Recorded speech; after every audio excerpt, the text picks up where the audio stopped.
You're on the Six Screens Telenetwork, earning the reputation of giving all the right ingredients, uninhibited in exposing the hard, cold facts about the Watchtower Society. And now, in Disney.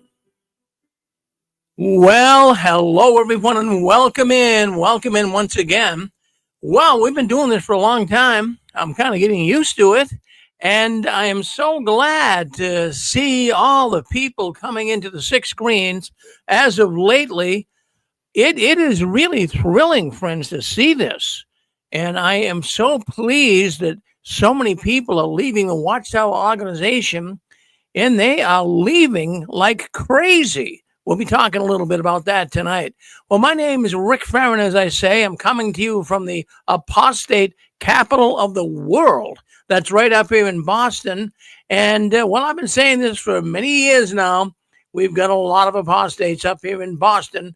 And I don't know why. I really don't. I have thoughts on it.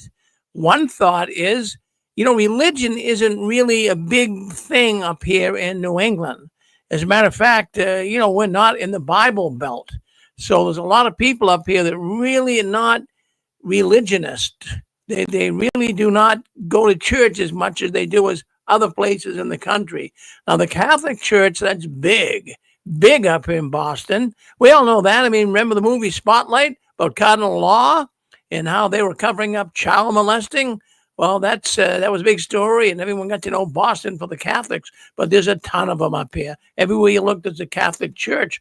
But the reason why I even bring that up is Catholicism kind of rules the roost up here. Jehovah's Witnesses, they're just a pimple on a rhino's back, really. But they do exist here. We do have Jehovah's Witness congregations. They're shutting down like crazy.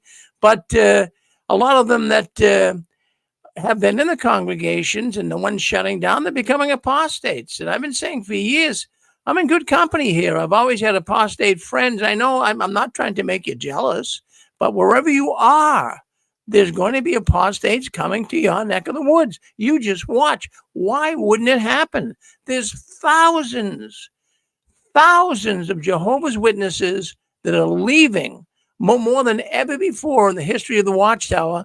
And I'm going to give you some understanding on why that's all happening. But anyways, before we get into the news and some of the things we're going to discuss, I just want to tell you that the Duck game is on tonight. No, I'm going to put a little twist to it. Any books, now I've sent books out to a number of people. There's still some on the way to you folks who got them coming. But if anyone has a book and can give a 2-minute book review, on one of the books I've given away here. Excuse me. And we've had a number of books, as you guys well know, that Jim Hill has been so generous to give us, and he had them republished. Now, these are Watchtower publications that have never been copyrighted. And I was talking with Jim this week, and he's gone to a real extent to get these books published on a publishing company called Lulu. And I asked him, are these books copyrighted? And he told me some of these books, take a look at some of these books. For example, this one right here. This book right here was written by Rutherford. You probably never heard of it. Home and Happiness. This book is bizarre. It talks about life in the new system and what it's going to be like and how it's going to be so different than the world you're living in now. Now, that book was never copyrighted. And then we have other books here as well. Now, this one right here is called Color and Character. I think you can see that on the screen. And that is a compilation of some Golden Age articles. You know how goofy the Golden Age magazine used to write scientific articles. I mean, they're pseudo-science. They had no meanings at all. But the Watchtower has this book. It's actually a Watchtower publication, never copyrighted. And it deals all with color and how color affects your life, how it's everything in the world to you. It can make the difference in you being a happy person or a sad person.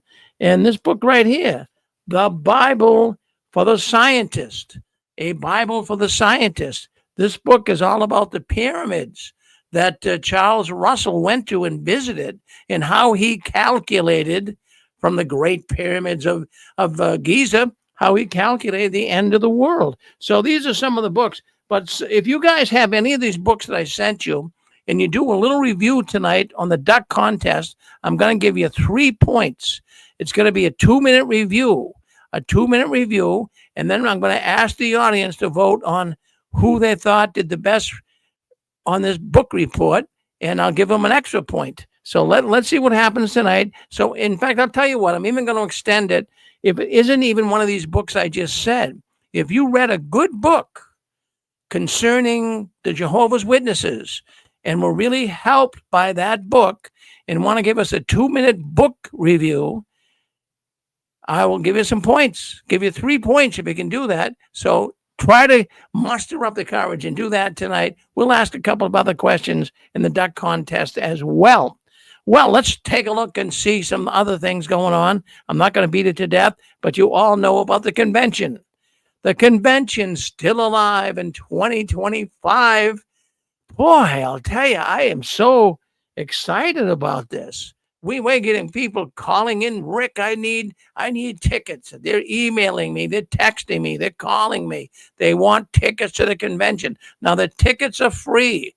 The convention is going to be held here in August 2025, August 1st, 2nd, and 3rd. So if you can muster up here, get yourself up here. The tickets are free, like I say.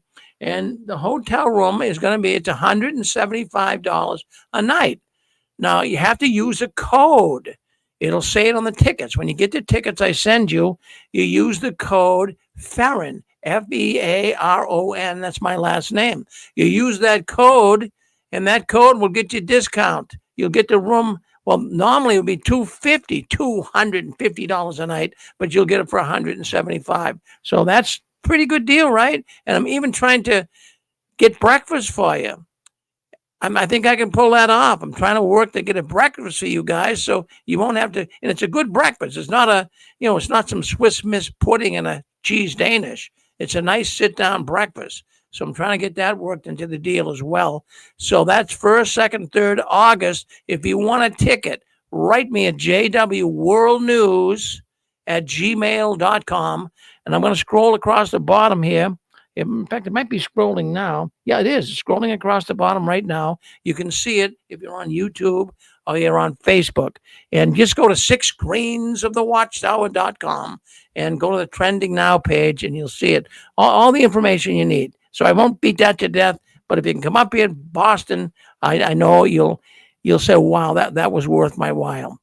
All right, so I just wanted to bring some things up tonight that I came across that it's really I'm really seeing that the Watchtower is in big time trouble. You folks know it. I mean, I hate to keep beating them to death, and I've been coming on with this little monologue for the last few weeks here on the 6 Screens. But is this really the end of the organization? I think it is. Well, you say, well, what is the end of the organization, Rick? Well, how do we know what's going to go on here? Is the Jehovah's Witness organization going out of business? Is it going to totally collapse? Is it just going to fade away into oblivion? Well, let me tell you what's going on with the organization. And I think everybody knows it. If you have relatives and friends that they're in the organization, you know darn well there's a general lack of zeal in the organization. The witnesses have no luster. They're not shining. Well, not that they always shine, but I think they shined a little more when we were in it years ago. There's no luster anymore. There's no zeal anymore. And it is obvious to me, at least, that there's a big decline in the wind, that's coming in the next 5 years. I believe we're going to see at least a 20 to 40% drop in Jehovah's Witnesses. And this is not just me saying this. I'm gathering this information from online forums. I'm gathering it from people doing YouTube videos. We all have to understand there's some strange dynamics taking place in the Watchtower right now. And it's very important to understand that there's so many Jehovah's Witnesses that are very, very old. Well, you know that, right? Maybe your mother, your father, your grandmother. Well, they're old. Many of them are in the 80s and 90s. And, they're in the declining years of their life. And, when they die, there's going to be a vast amount of witnesses that are lost to Jehovah's Witness religion. The Watchtower is aware of this. So they got to keep recruiting new ones. You get new ones that come in. But just to start with the year 60 years old, that's about when I talk to people all around the world about their congregations, and when they mail me information, the congregations of Jehovah's Witnesses, most of the people, now I'm not going to tell you in all congregations, but I'll tell you, and over 90% of them, excuse me, and over 90% of them, people are over 60 years old. Now that is not looking good for this cult. These people are getting old. So a lot of people, especially young ones, they're beginning to wake up and smell the coffee, and they know, even though they're still connected to the witness world, they know that the cult is dead. And they're just not leaving because of what would happen to them, the repercussions among their family and friends that are still witnesses. So the question would be, why then, and I'm saying it quite explicitly, why is the organization coming to an end? I just want you to put your thinking caps on here for a second.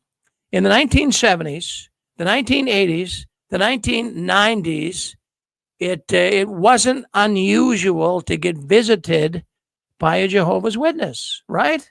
I mean, everybody, I mean, there were jokes on TV made about the witnesses knocking on the door.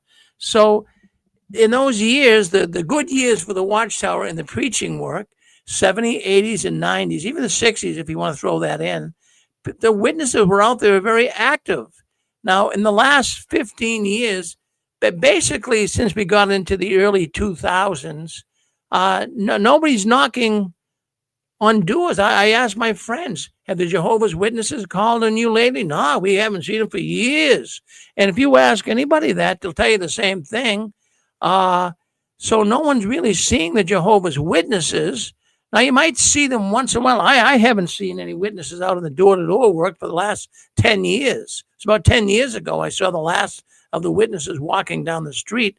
But maybe it's because maybe people aren't recognizing the Jehovah's Witnesses anymore. Remember, we used to see those men and boys in a suit and a tie carrying leather briefcases, and women were wearing their 1970 charity fashion dresses walking down the street. That's what we used to see. You could spot a witness a mile away just by the way they were dressed. It's over. It's over. You're not going to see that now. So we have so many reports coming in here to the 6 screens that in the last 6 years, they have not seen any Jehovah's Witnesses anywhere.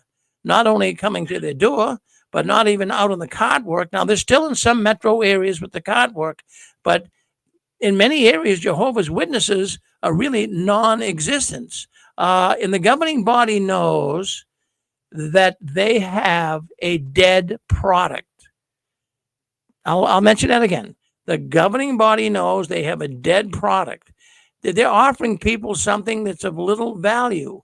Not even the members are buying what the governing body is saying anymore. That is why there is such little activity. They're feeling saddened. The governing body is feeling saddened. They're feeling malaise over the fact that the witnesses aren't showing up for service. They're not showing up in person at the meetings. And the governing body right now is in a war of attrition. Now, attrition, I'm going to give you the definition. Most people know what it is. But I used to go to the stock car races as a younger man. And the announcer at the stock car race said, say there was 30 cars that started out at the starting line. And after about 10, 15 laps, there were about 12 or 15 cars left. And the announcer at the racetrack would say, well, we lost some of those cars because of attrition. Well, the Watchtower is losing their publishers, their Jehovah's Witness members, because of attrition.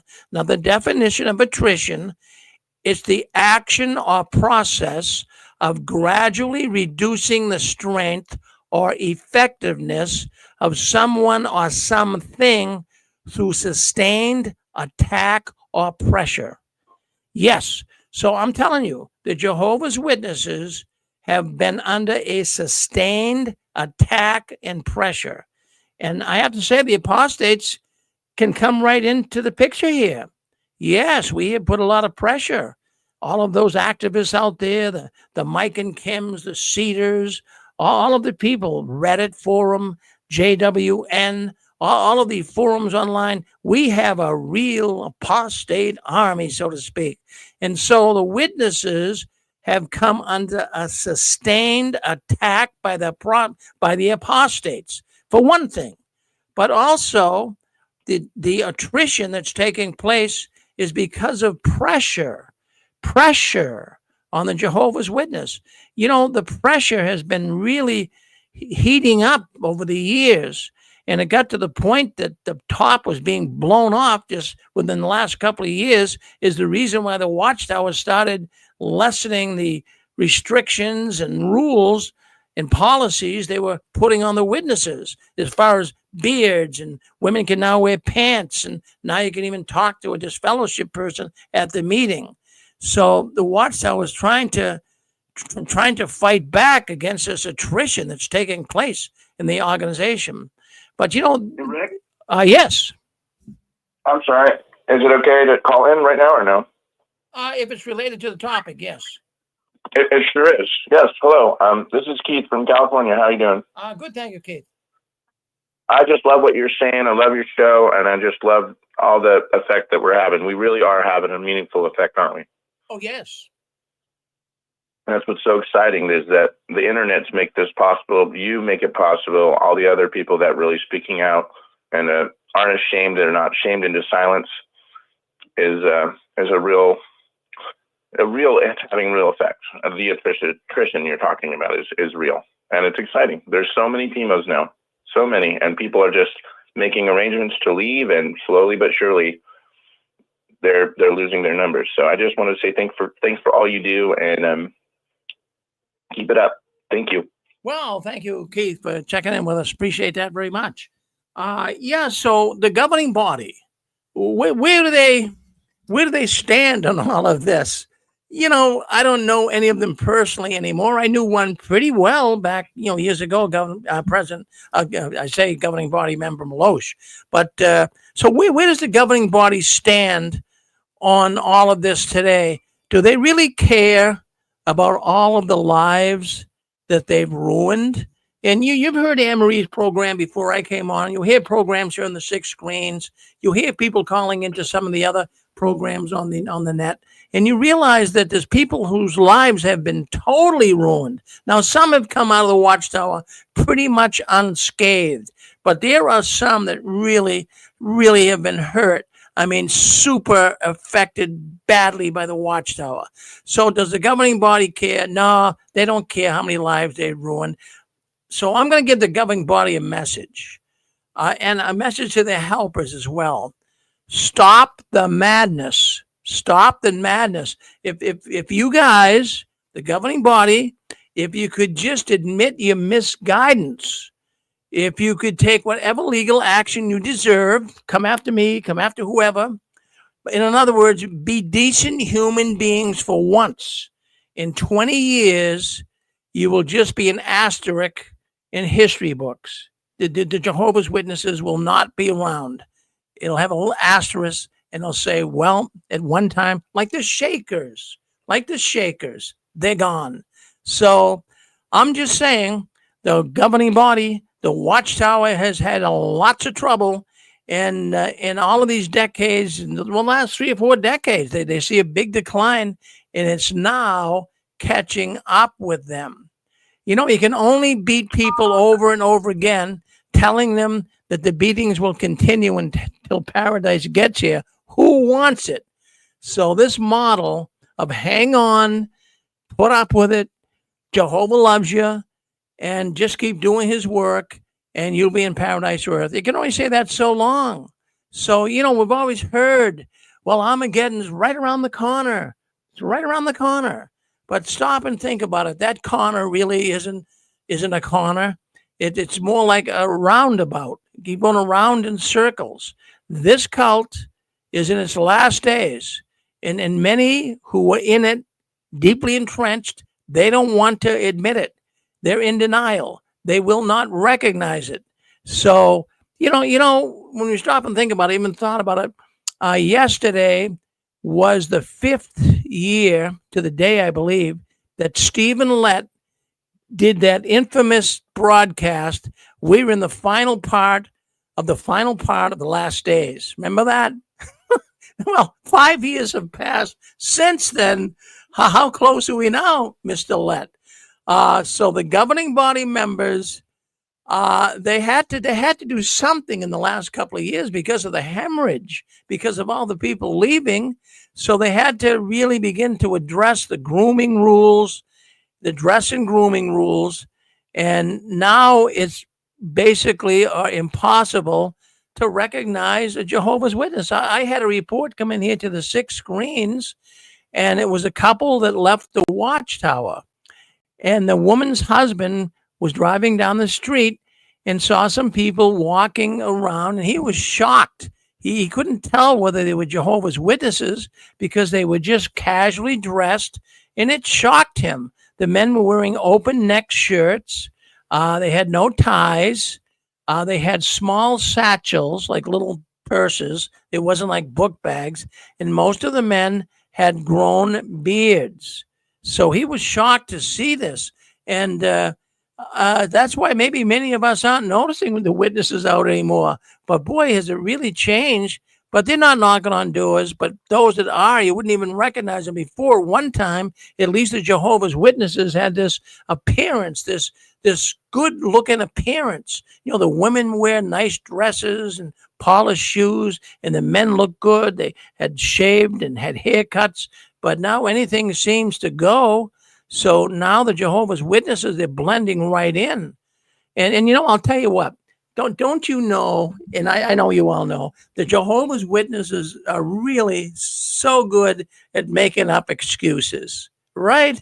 And, I've talked about this the last few weeks here in the 6 screens, and I talked about, all the empty seats at the convention. So the excuse they gave was, well, Jehovah, he's leaving some of these seats empty so all of us that are really entrenched in the truth can kind of relax and have a couple of chairs to stretch out on. What an excuse. That's a crock of baloney. So they're using all kinds of things. And there is even excuse that, well, isn't it good that Jehovah is allowing us to use casual clothes in service? What do you think the excuse is for that? Can you think of what they might say? I'll tell you what they're saying. So what the witnesses are saying, when you say, gee, I notice you folks aren't wearing suits and ties and the women wearing pants and you guys have beards. What the world is saying, well, not the world saying, but the witnesses, the excuse they're saying for that is, well, Jehovah has us blending in with the public so that when the SWAT teams show up, they won't be able to recognize us. Can you believe that? That is so cockamamie. That's nutty. So Jehovah has them blending in with the public so the SWAT teams won't be able to pick them out. Donald, what do you have to say? Hey, Rick. Yeah. Hey, Rick, this is Donald from Texas. Yeah, Donald. I think the reason why they're doing this, too, as we all know, it's money. I mean, that's why they're making subtle changes to their policies. But their policies still stand. I mean, for example, they still do this fellowship. They just renamed it. All they did was slap a new wrapper on it, a new name on it. And this dressing and grooming thing, that's just a part of them making these changes because it has to do with all their money and, that they want to get more money for the governments and so forth. And it's just a very deceptive thing. I mean, the average Jehovah's Witness that's really in the truth, as they call it, probably doesn't know the half of what's going on because those of us that are on the outside, or in my case, that never have been a witness, we're seeing all kinds of money trails and documentaries on disfellowshipping and shunning and all this stuff. And the internet is their Achilles heel, so they can't stop. What's their history? I mean, their history is not buried like they're trying to bury it. It's out there in the open where everybody can see it. And I think that's what's causing a lot of people to finally wake up and leave and get out of the organization and all this stuff. And then you got the deal about Paradise Earth. Well, that's been coming around for years. Oh, it's just around the corner, like you said. And, I picture this corner, as they call it, like, in an airplane, when a jetliner makes a turn, it doesn't make a turn like a car does. It's a wide berth. It's a wide turn, because they're in the air and stuff. So they're not turning suddenly like the witnesses claim that the Paradise Earth is coming. That Paradise Earth has been coming so soon for years now, and people just aren't seeing it. It's just not there. Well, I have to agree with you, Donald. That's a good way to explain it. People aren't seeing it. Geez, you can only tell people so long that, this is coming, this is coming, this is coming. And after a while, you got to say, come on, let's get real. It's not here yet. Have you been lying to me? People are starting to say that, Donald, They're doing the boy that cried wolf kind of thing, the wolf, and there's no wolf. No. Well, Donald, always good to hear from you. I like you. You're very, to the point, and you really get the message across. Thank you, Donald, for calling in. Thank you. Oh, thank you. Yeah, I'm enjoying this. Good, thank you. Let's go to Dick Boogie. Dick's on with us. Go ahead, Dick. Yeah, thank you, Rick. I was just thinking that we know what's going on in Norway. The Watchtower wants some money from the government. And I thought, as Jehovah's Witnesses, when I was studying with the Jehovah's Witnesses, you can't join a political party. You can't vote. You should not be interested in anything the government's doing. You shouldn't take a side on governmental policies. Nothing like that. And yet, here's the Watchtower going after the governments for money. We had Rutherford writing to Hitler, and the brothers of Malawi were under persecution, so we wrote to their president or whatever the title of it was that he has. But here's Jehovah's Witnesses, rank and file. You can't be involved with the government in any fashion, and yet, they go after the United Nations. That's politics. So they're just stupid hypocrites. Thank you, Rick. Well, always good to hear from you, Dick, and we're looking forward to your program coming up tonight. Somewhere around 10 o'clock, Dick, you guys will be coming on, so looking forward to that. All right, so I think yeah, go ahead, Stefan. Yeah, we got Stefan coming in from Chicago. I'll be extremely brief. I was just thinking about what you said about the friends blending in with the world. I remember being much younger, CO in one of his talks talked about how we want to be conscious of our dress and grooming because we don't want to look like the world. And he said when Jehovah's angel of execution comes and he can't tell the difference from a servant of God and those who are servants of Satan, we could be destroyed. So we don't want to look like the world. That's now turned into dress like everybody else, meaning be like the world, so you can blend in with them so the SWAT team or whatever it was you said doesn't come. I mean, this just really shows you that there's no consistency. There's no continuity in any of their teachings. It is all of human origin. They're just making it up as they go along.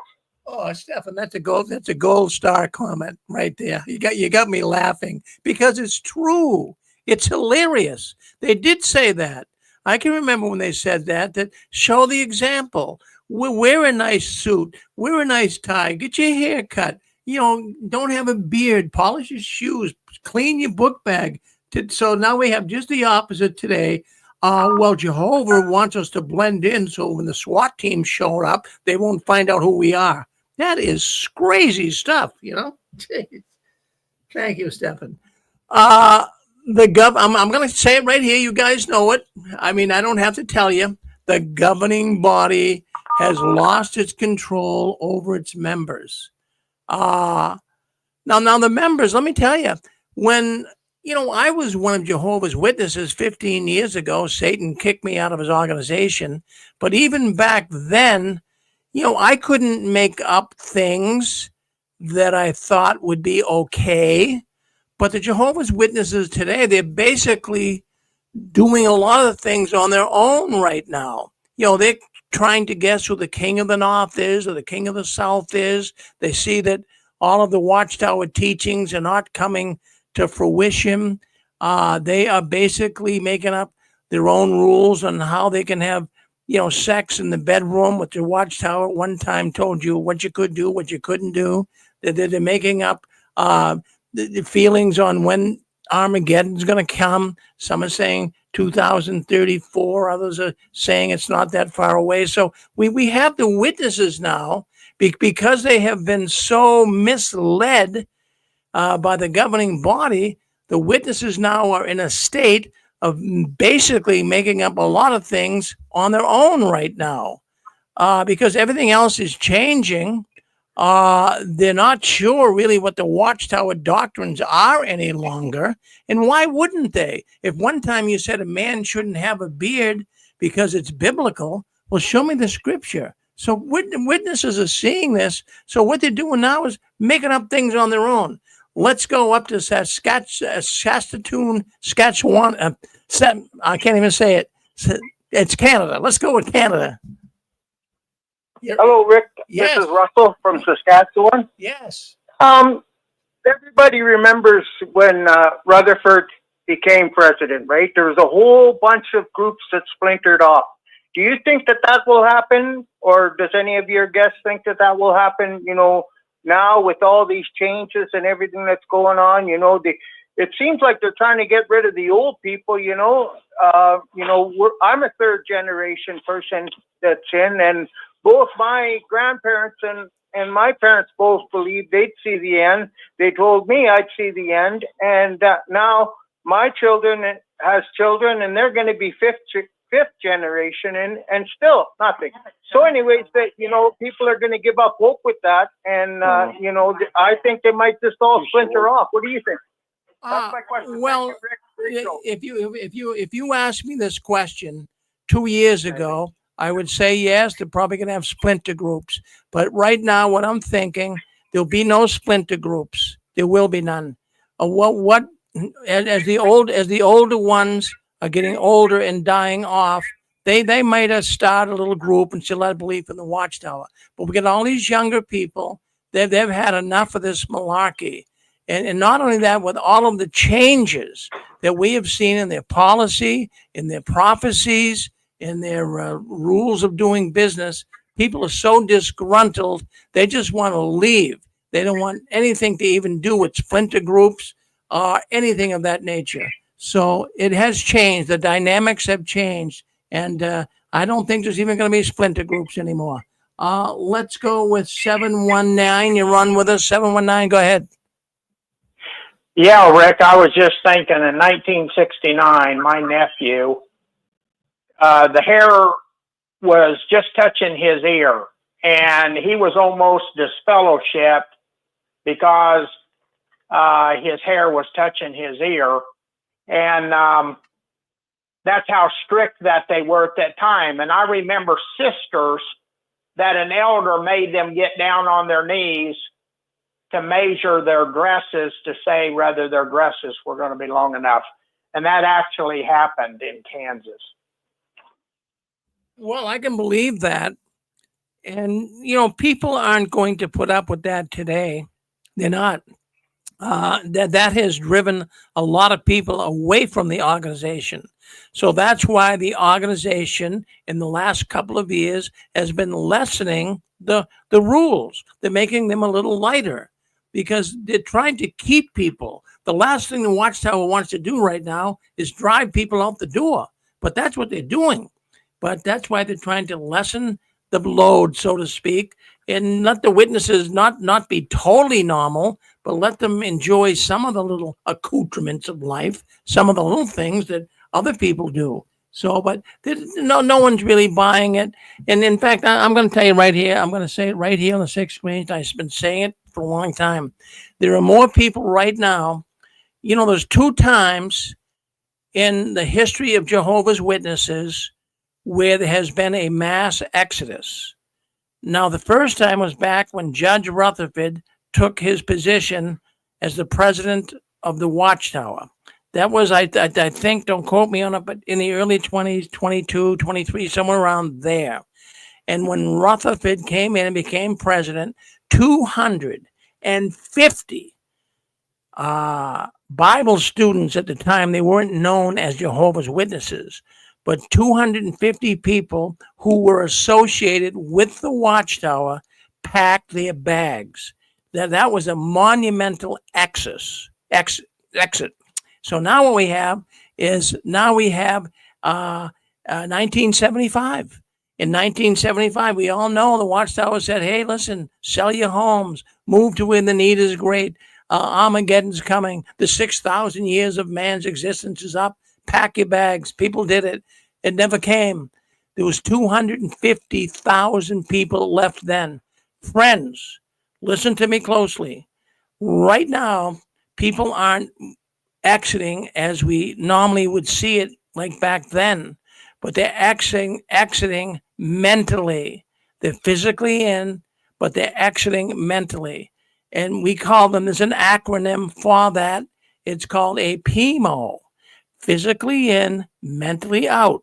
I mean, we all know that, right? I'm just telling this for people that might be listening in for the first time. There's a lot of Jehovah's Witnesses that are physically in. In other words, they go to the meeting in a perfunctory way. They don't believe it, but they just know the ramifications, the hard ramifications that come against them if they leave. So they're going to the meetings physically, but not mentally. Now, how many are in that PIMO group? Now, I've put the question out to the audience here on the 6 screens in the last 6, 7 years since the acronym came into existence. And from what I can gather, now don't take it to the bank and cash it, but I'm just going on what I see, what I feel. There could be upwards in maybe a little more than 4 million. I didn't say 1,000. 4 million. There could be 4 million PIMOs. That is people that they don't care about the Watchtower. They're just going along because they know it's just going to disrupt everything if they leave. So they're just going along with the foolishness of it all. But I mean, that's a lot of people. And the governing body knows it. They know darn well they're doing everything they possibly can to keep these people from becoming PIMO. I mean, just stop and think about it. Do you think the governing body doesn't realize there's a lot of people going to the meetings that don't believe it? I mean, elders, the circuit overseers, there's people at Bethel, there's people in high positions that are going along with it. I had a Bethelite call in here years ago, and he told me about a couple that's pretty high up in the Watchtower. I won't tell you what department. I don't want to identify who they might be. But he told me about a couple of pretty high up in a very important office at the Watchtower. And the wife and the husband, they don't believe this, but they've been there for 60 years. And the Watchtower needs them because they're good at what they do. But what if they spoke up and went to the Watchtower and said, we don't believe this anymore?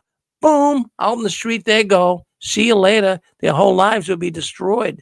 How many people are like that? They don't want their lives destroyed. Friends, it's a real dilemma, but we're seeing the collapse. We are seeing the last days, the final days of the Watchtower. Okay, go ahead. Who would like to speak up? You're on with us. Yeah, hello, Mr. Farron. Yes, Ken, go ahead. Yeah. I've been listening to the program here with interest there. It never ceases to amaze me. What kind of doctrine is this about teaching the people and all that if they believe in God, that God's going to protect them and do all kinds of stuff for them, then turn around and say, well, you're liable to get killed in Armageddon, or the SWAT team is liable to come and pick you up. You know, that's really ridiculous and preposterous and so forth. I got a message for them, the Watchtower Society. There's an old saying, you can't threaten me with eternity, and you can't threaten me with heaven.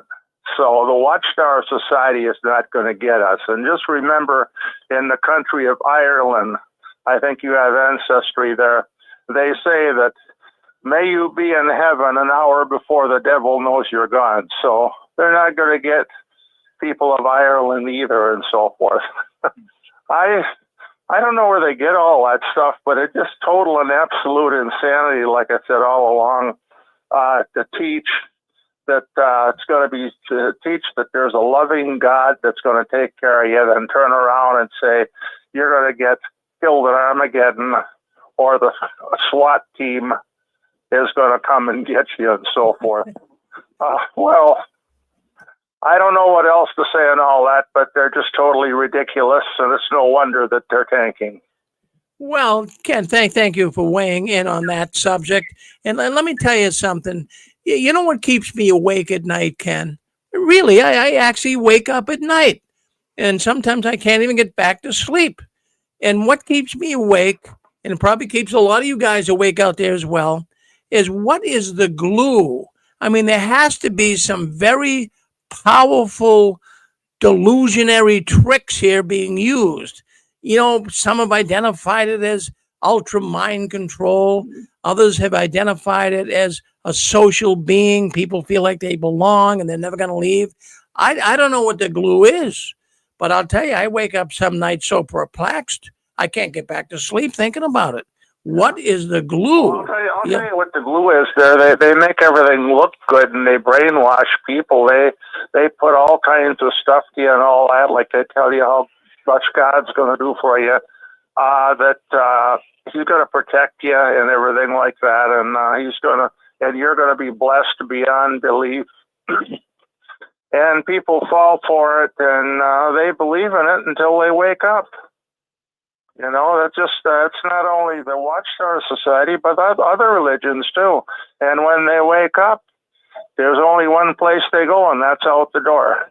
Well, Ken, thank you for, I believe you're touching on something here that is a good part of that equation of what the glue is. And this is why religious or so-called Christian cults are the most dangerous. Because, Ken, all of us, does everyone listen to this program? We all would love to have the answers to life. We all would like to know exactly how we got here, where we're going. I mean, these are answers that mankind has wanted for years. So by bringing Christianity, by bringing God into the equation, it muddies it up. It's got people thinking, wow, are these people really godly? I mean, the faithful and discreet slave, God speaking to them, and then they're telling us what God wants us to do. That is a trick. That's an old trick. It's been used for years. The Watchtowers used it, but it's starting to get a little bit unglued. Thank you, Ken. Yeah, I just want to give you one more point, Mr. Yeah. Thurn. Yeah. I think we got to start. They've been lying. All these religions have been lying to us for years, and these cults have been going along. We got to start demanding the truth, and we got to start searching for the truth, and we're going to find it. We got to get back to, like I said a while ago, we got to get back to the point where we just tell these churches that say it's going to be our way or the highway. We're going to have to get back and demand and say that it's going to be God's way and the highway, because highways are happy ways when they lead the way to our eternal home. Well, amen to that, Ken. Ken, you're a good man. Now, don't you ever change. You keep staying Ken. Okay, well, thank you very much, and God bless everybody. I'll keep listening, and we'll take the next caller here. All right. I think, Rick? yes, go ahead. Yep. I was just going to tell you that I've been on TikTok here lately, and Jehovah's Witnesses are coming on TikTok, and they're trying, because they have these Bible studies going on TikTok, and they're getting on there trying to witness to people. And I've been on a couple of them, and I've told the people that are in there that are studying, I've told them that they are Jehovah's Witness with the Watchtower doctrine, and that's what they're hearing. And many of them have asked me to tell them more. So when I do, they recognize what they're hearing. But that's what they're doing. And then they probably go back to the Kingdom Hall and count time for getting on TikTok to tell people what they, that they're witnessing to all these people. Well, that's exactly what they're doing. That's see, because what it is now, it's what we call a checkbook ministry. You don't have to give the service coordinator or service servant, whatever they want to call him. You don't have to give him the time anymore. All he asked you for was were you out in service for the month of February, and all you do is you checks a box. You don't have to tell him how long or whatever. So I'm with you. Thank you for chiming in. Thank you. Let's go to. All right. Did someone else want to speak up? Did Dick want to come in? Go ahead, Dick. Yeah, just another thought there. During the end of World War II, when the writing was on the wall for the Nazis, and they knew there was no way they could win the war, and that they would probably be hunted down as war criminals because they were, they had a plan, and it was called the Odessa Files. And they went to Australia and Brazil, Argentina, a lot of the countries, in South America, probably some in Africa. And the Watchtower, the governing body, knows their time is limited because they're going down. They've lied too long, too much, false prophecies, money laundering, drugs. It's just a whole litany of things that they've done. And I'm sure that every one of those governing body members who know they are professional liars have places that they're going to go to when the apostates whose lives have been turned upside down, like mine and Connie's and everybody else's that's been disfellowshipped or left the organization, they're going to come looking for these governing body members. Their lives have been ruined.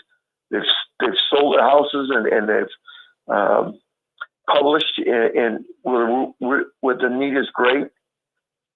People are going to. I've been conned. I've been cheated, and it's happened in my life. I've been cheated and conned and deceived. I tell you, you get burning mad when that happens.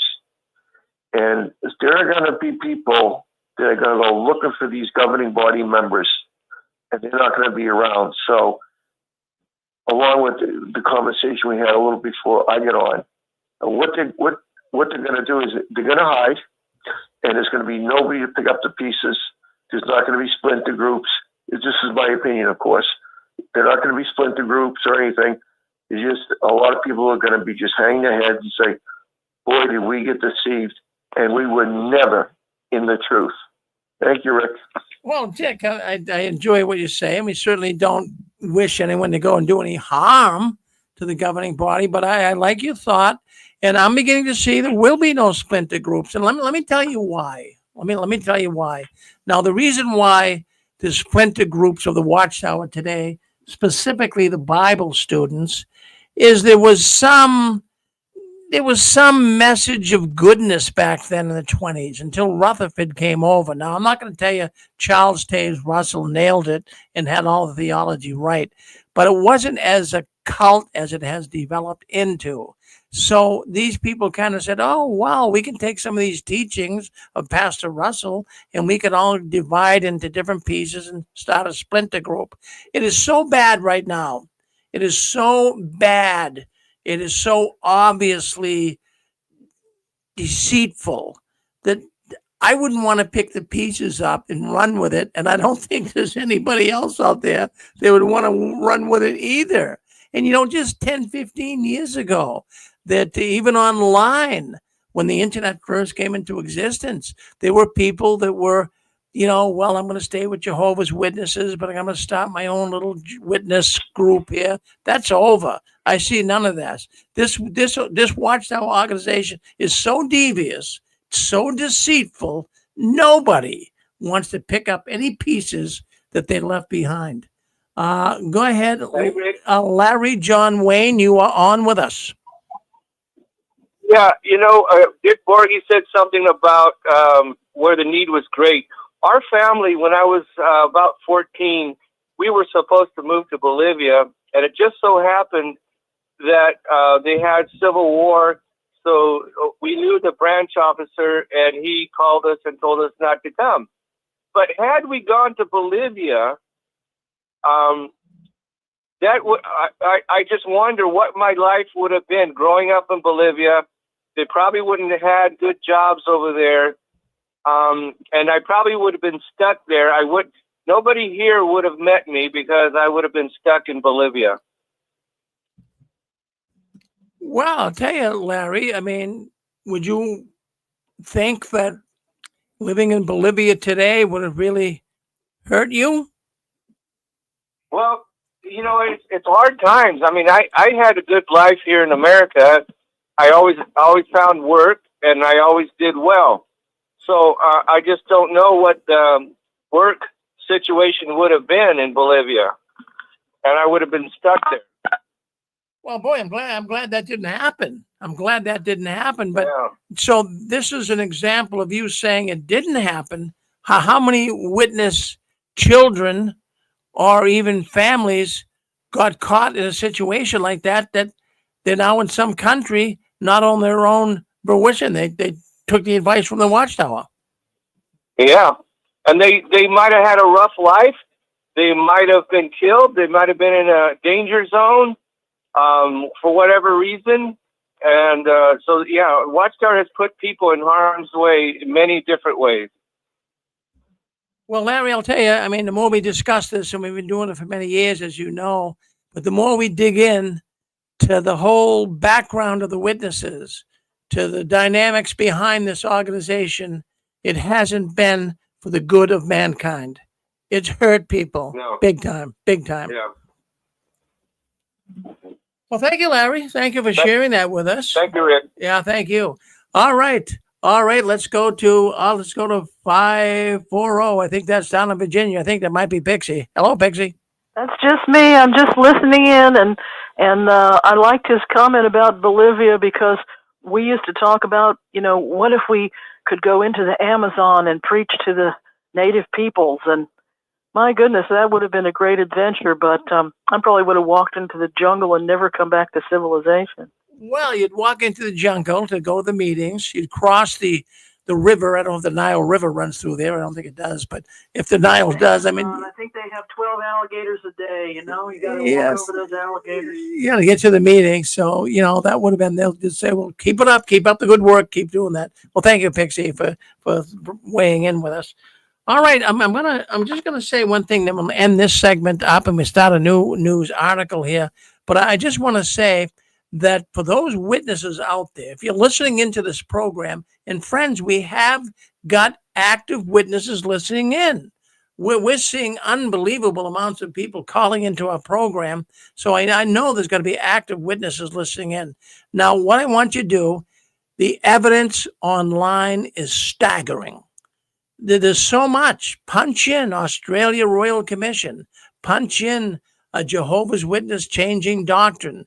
Punch in Jehovah's Witnesses in trouble in many nations. Punch this into Google, and you will see that us apostates, as you would call us, some might call us mentally diseased, but you will see that what we're saying is not nonsense. It's true. So look it out. Look it up. That's my advice. Okay, I don't know if anyone saw the March JW.org broadcasting for the month of March. Does anybody follow that? I know there's probably no reason to do it, but I have to do it to kind of keep up with things on the news. But I was in shock. What was being said with David Splain, governing body member, in what he was saying about parental love. Now, the Watchtower, they want to control every aspect of your life. They want to control every bit of it from the cradle to the grave. So here he is, David Splain, governing body member. He comes on the March JW broadcasting. I'm going to show you the video. I want you to listen. I got a little clip here I want to play for you. You'll hear it. But I'm just going to give you a little clue. What David is talking about here is something that is really disturbing to me. I had 5 children, and I raised them the best I possibly could. When they become adults, you got to cut them loose and do their own thing. But I did the best I could to raise my 5 children. And the point I'm trying to make, did I love any one of them better than the other? And if you ask that question to any parent, they would say, no, I love them all the same. That's what a normal, sensible parent would say. So now we got David Splain, governing body member of the Watchtower organization, coming on and saying that there's certain children in the family that you should love more than the others. I cannot believe that a grown man would make a statement like that. So let's share it. I want you to hear it. I want you to hear what David Splain had to say. Let's get this nice and big so you can see it. And I want you to hear his words on what he had to say about children in the organization. This is absolutely disgusting. Let's listen in. Loved the one Jehovah loved most, Jacob. Isaac loved Esau, even after Esau had married out of the truth twice. Well, some in full-time service have a brother or sister who isn't doing very well in the truth, and yet he or she is the favorite. Go figure. Even parents in the truth don't always love the one Jehovah loves most. I'm going to play it again for you. It's only a quick little clip, but I'm going to play it again for you. I want you to listen entirely with interest to what this man is saying. You listen, we'll discuss it. Let's listen to it again. Rebekah loved the one Jehovah loved most, Jacob. Isaac loved Esau, even after Esau had married out of the truth twice.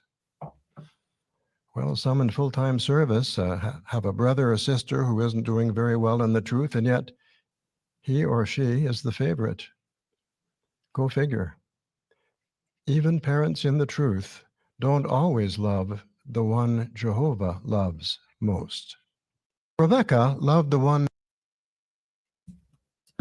That is completely ridiculous that a man could come on. Let's stop sharing this. I'll come back on with you and we'll talk about this. I want you guys to really let it sink in what this man is saying.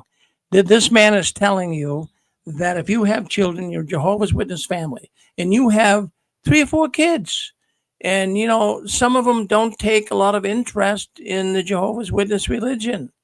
They're not bad kids, but then you might have one kid that really loves Jehovah, so to speak, according to Splain, and they want to pioneer and do things.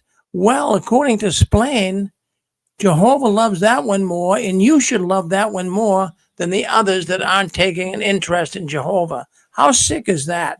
I mean, this man, first of all, I got a lot to say about this. This man, first of all, never had any children. Never had any children.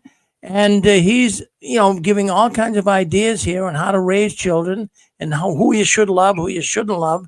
This is a prime example of a statement that feeds the narcissistic person. I mean, really, can you imagine, a Jehovah's Witness young person or a person who's pioneering and the sisters and brothers aren't? Don't you think that's going to make them very narcissistic? Well, I'm better than you. I have all the answers. Jehovah loves me. Dick, is that sick or what? Hi, Rick. It's Constance. I was going to say it is very, very sick. And, that's the thought I was going to say is none of these governing body members are fathers except for the one that was removed, Tight Pants Tony Morris. He was the only one that is, or present tense, is a parent. The rest never had children. And so, that's one point, like you did say, Rick, you sort of stole my idea, but that's okay.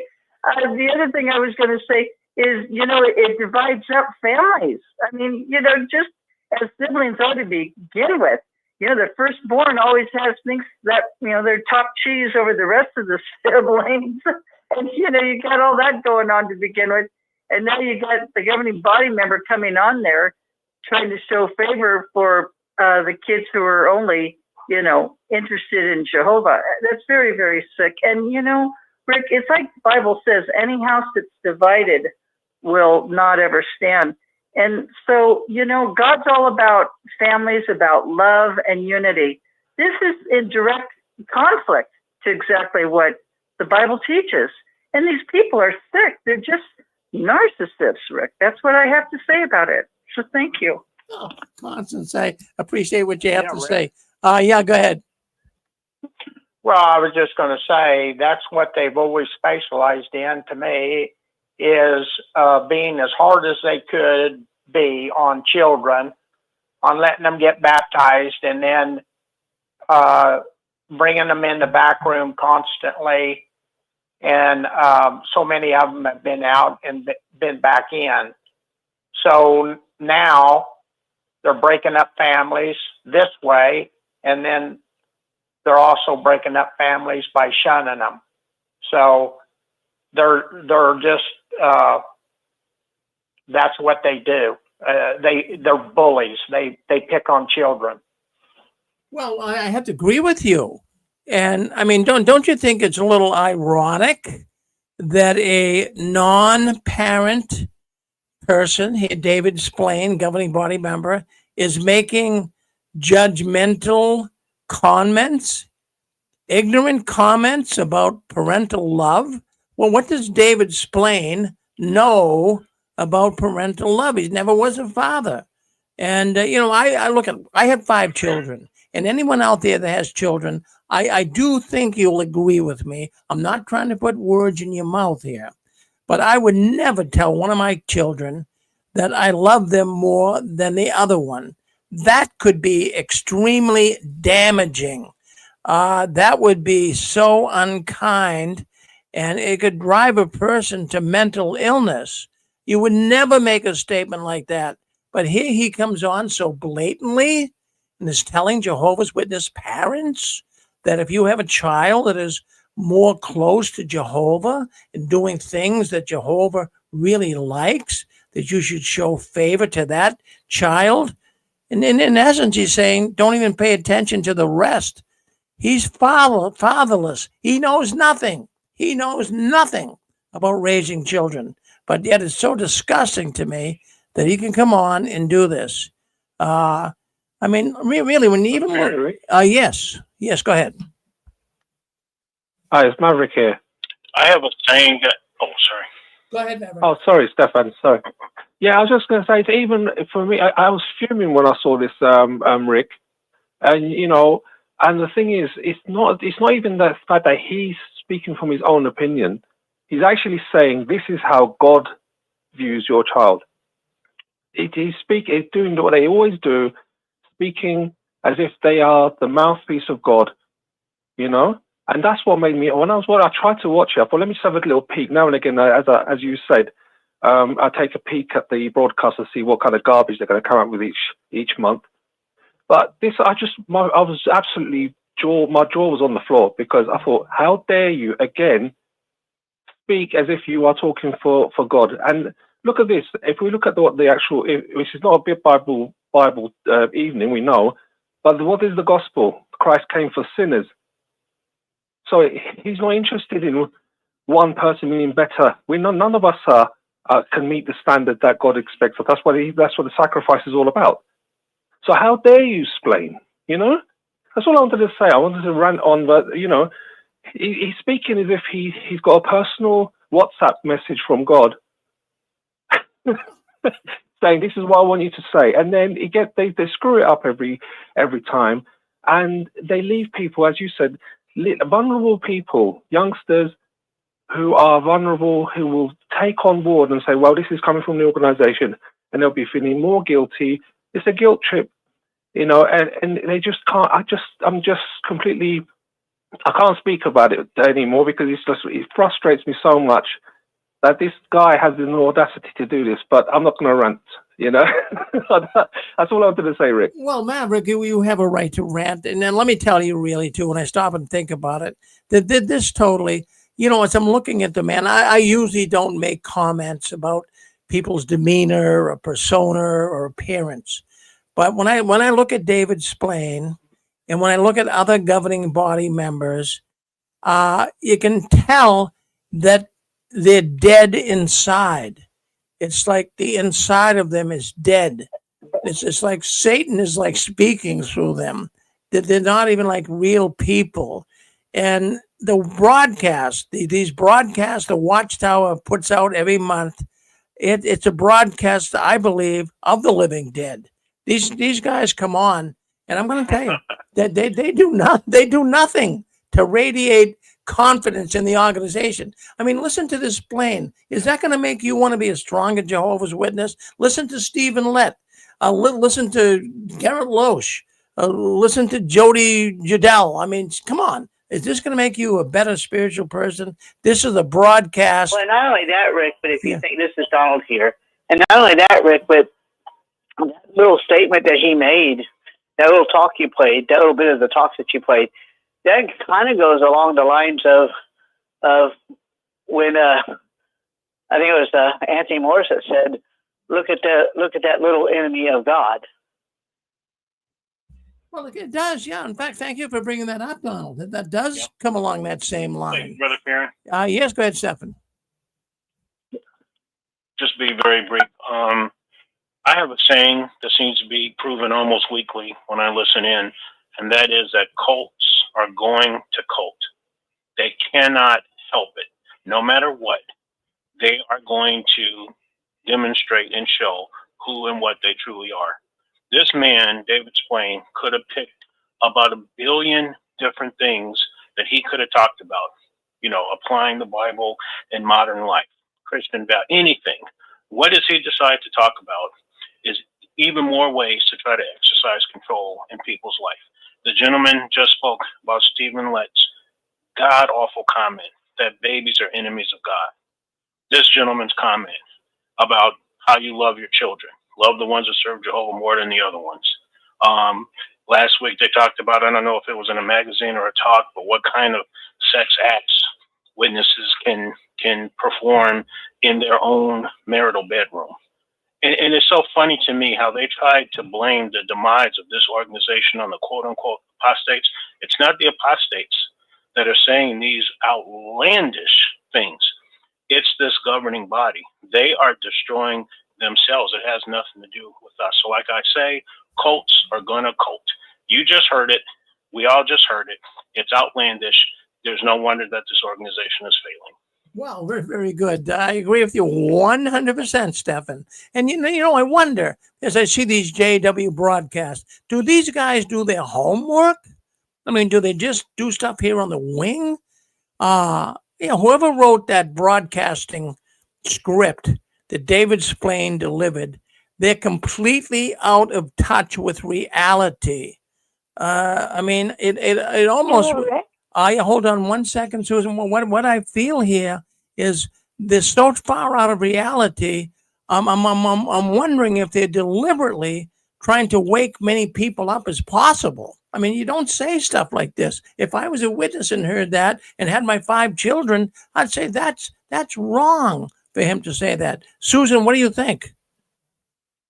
Well, the governing body is supposed to represent what the Bible has to say, and because people were human in the Bible, they made mistakes.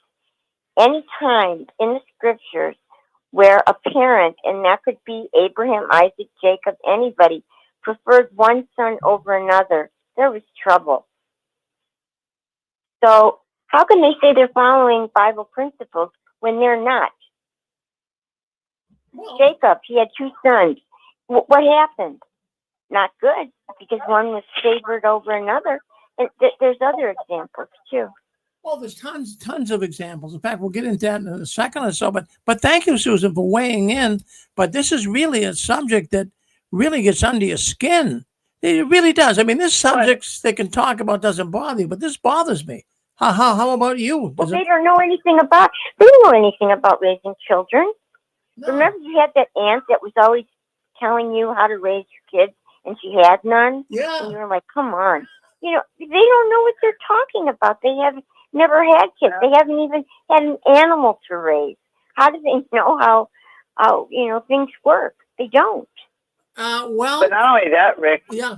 But not only that, Rick. If you think about this too, while they're saying that, really what they're saying through that is, if you were to use this in regards to their congregation, they're basically saying also through that, not just to the kids, but they're also saying that you should only love those who love Jehovah more and don't love the others. In essence, I mean, it's not even essence. That's what they're saying. It's despicable. It's despicable. So here we see it on full display.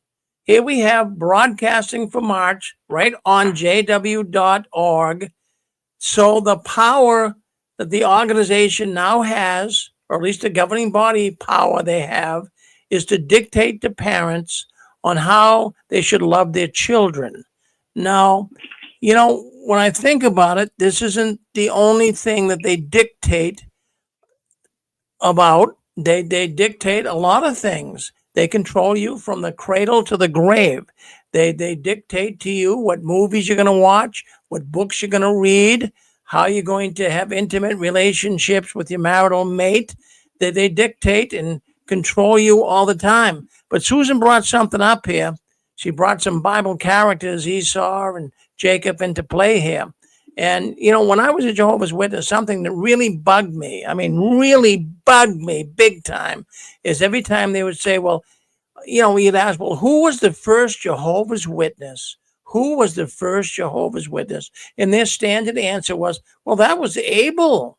Yeah, he was the original Jehovah's Witness. Come on. That's ridiculous when you stop and think about it. But they get you to think that. Even in that talk that Splain just had on children, he's talking about Esau and Jacob, and how Esau really married women out of the truth. There was no truth back then.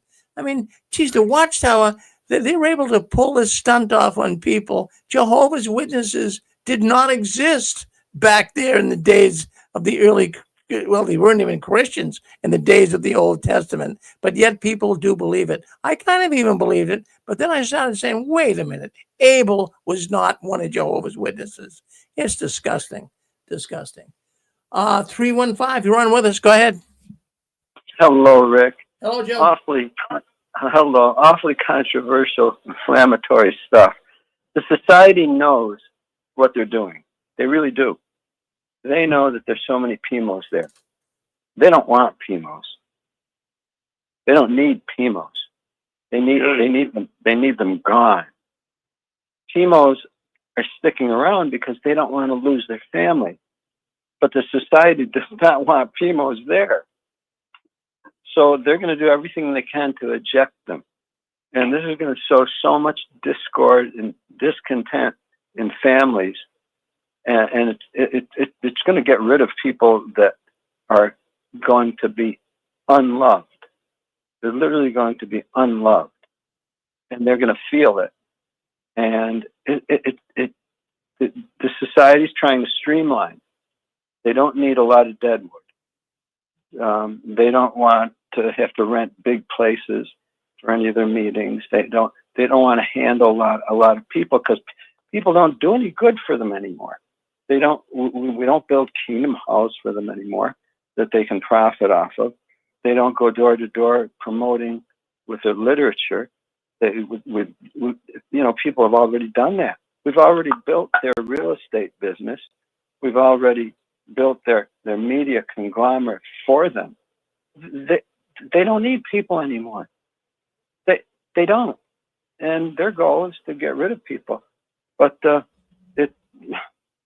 PIMOs don't want to leave because they want the people to love them.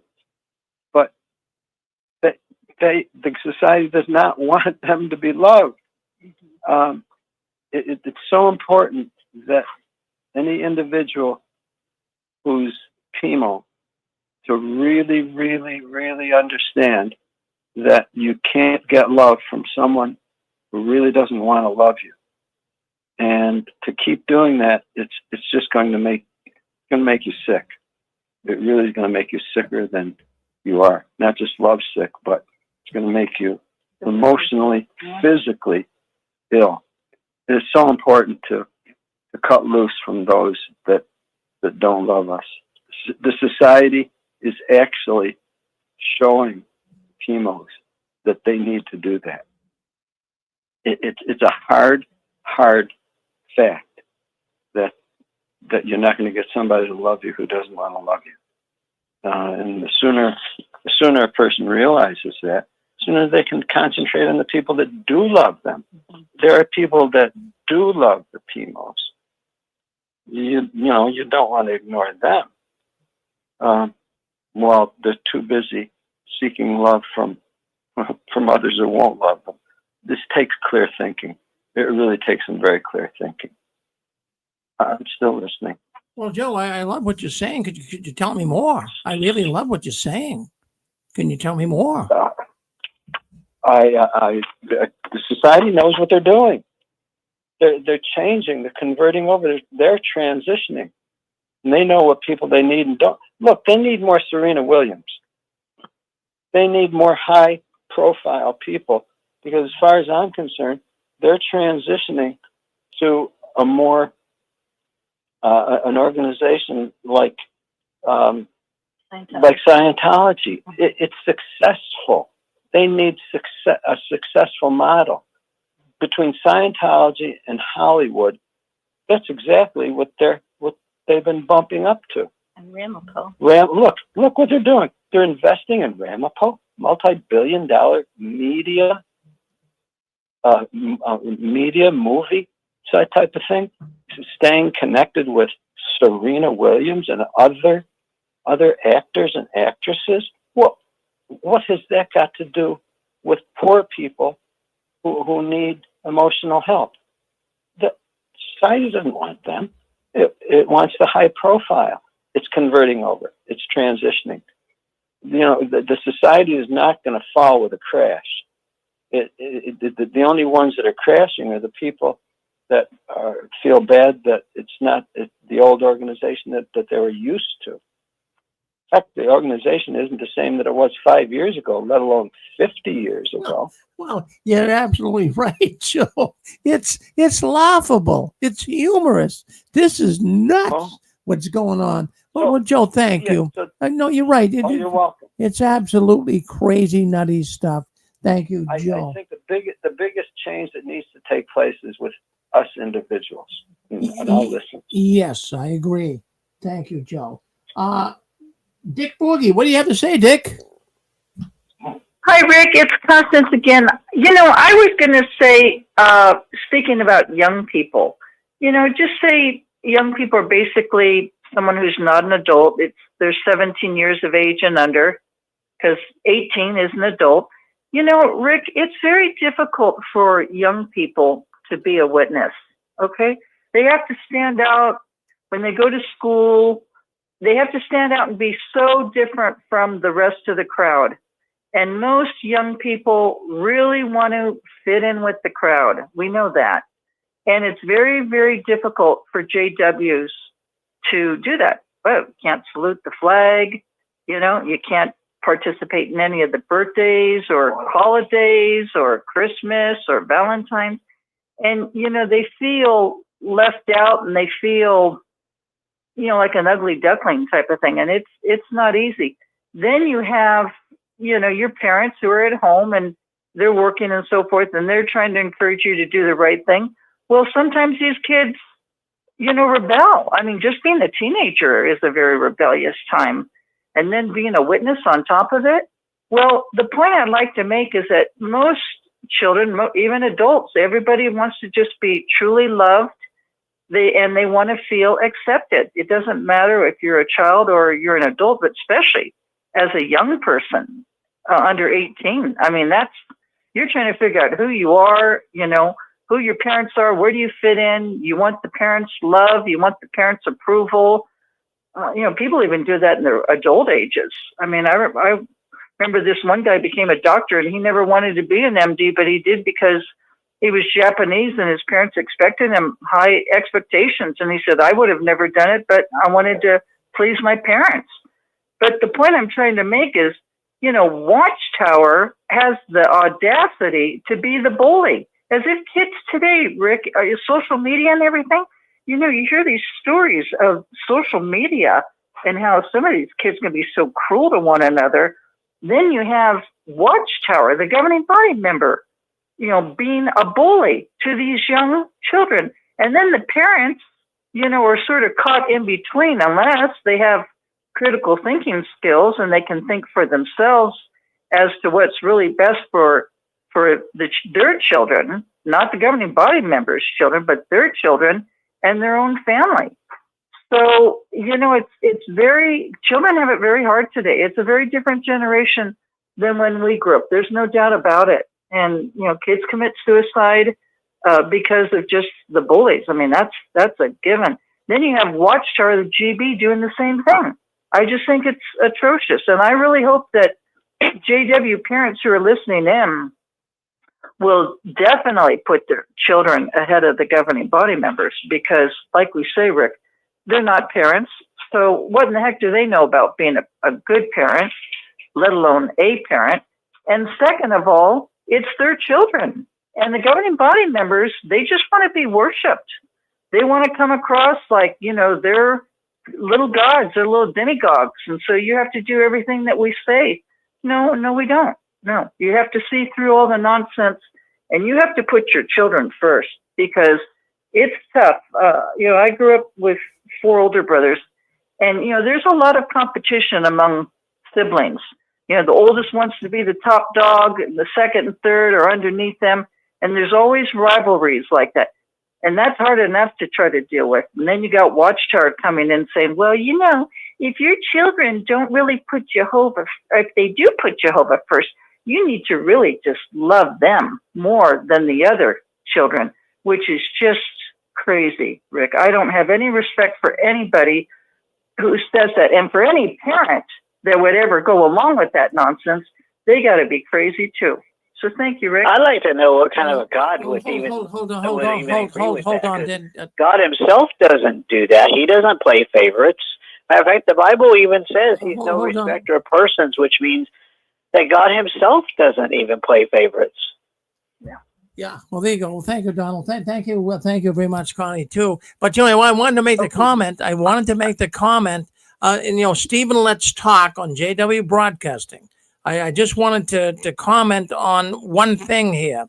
If we take that out of context, we know that Stephen Lett was talking about children in the family and how one should be favored more than the other. Parental love should be shown more toward one that is doing Jehovah's work. We know that. But if we take that out of context and we think about it, just stop and think. There are children, there are people in the organization that can't do a lot. They have physical and mental issues that they cannot go through, and they can't reach the limitations that they would like to because they're limited. So based on that talk by Stephen Lett that Jehovah doesn't love them as much, don't you think that could be damaging? Don't you think, does the Watchtower, do they stop and think about their saying? Don't they think that could drive a person over the edge? It could cause a person to commit suicide? How cruel is the organization? So, to make statements like this and not even do any homework or think about it can cause so many problems. These people can really feel that, man, Jehovah doesn't love me. My parents don't love me. People don't love me. I'm going to commit suicide. Isn't that something? Well, I think they're in the business of destroying families on purpose by design. It appears that way, Pixie. It really does appear that way. It does. In recent years, it really does. Yeah. I found my note, the wonderful film for everyone to see. It was from the 70s, all ages. I mentioned this a few months back, but we have new people. The film is called Tuck Everlasting. Yeah. And it was made in the 70s. It's a wonderful picture. And in 2024, it was a Broadway musical. And it's about living forever, and it's a terrific movie. It's called Tuck Everlasting. Well, all these movies and all these books, Pixie, can help people pack their bags and leave the Watchtower. But I just want to, we do have a guest coming. Go ahead. Great. This one is really enchanting for all ages, and it's a little bit sad, and it kind of takes you back to witness land and Russell land and Bible student land and brings you to the modern age. So I think it's helpful. Well, good. Thank you, Pixie. Now, we do have a guest coming on, and we're looking so forward to her. She's going to be on with us in just a few minutes here. Actually, I'm not going to give her name until I get permission from her. But let me just give you an idea. We do have a woman coming on here. She wants to talk to the ex-witness world. First of all, this lady that's coming on our program very shortly here, she testified in the Pennsylvania grand jury investigation into the Watchtower's practice of covering for crime of childhood sexual assault. So she's coming on here with us. She'll be with us here in just a few minutes. So hang on, sister. Hang on. Don't you worry. We'll get to you very, very shortly. We get another story we want to cover here, and then we'll get to a sister that's coming on, and she wants to talk about a program she has to really expose the witnesses for the child sexual cover-up. And this woman has suffered this as well. So we'll go to her very shortly.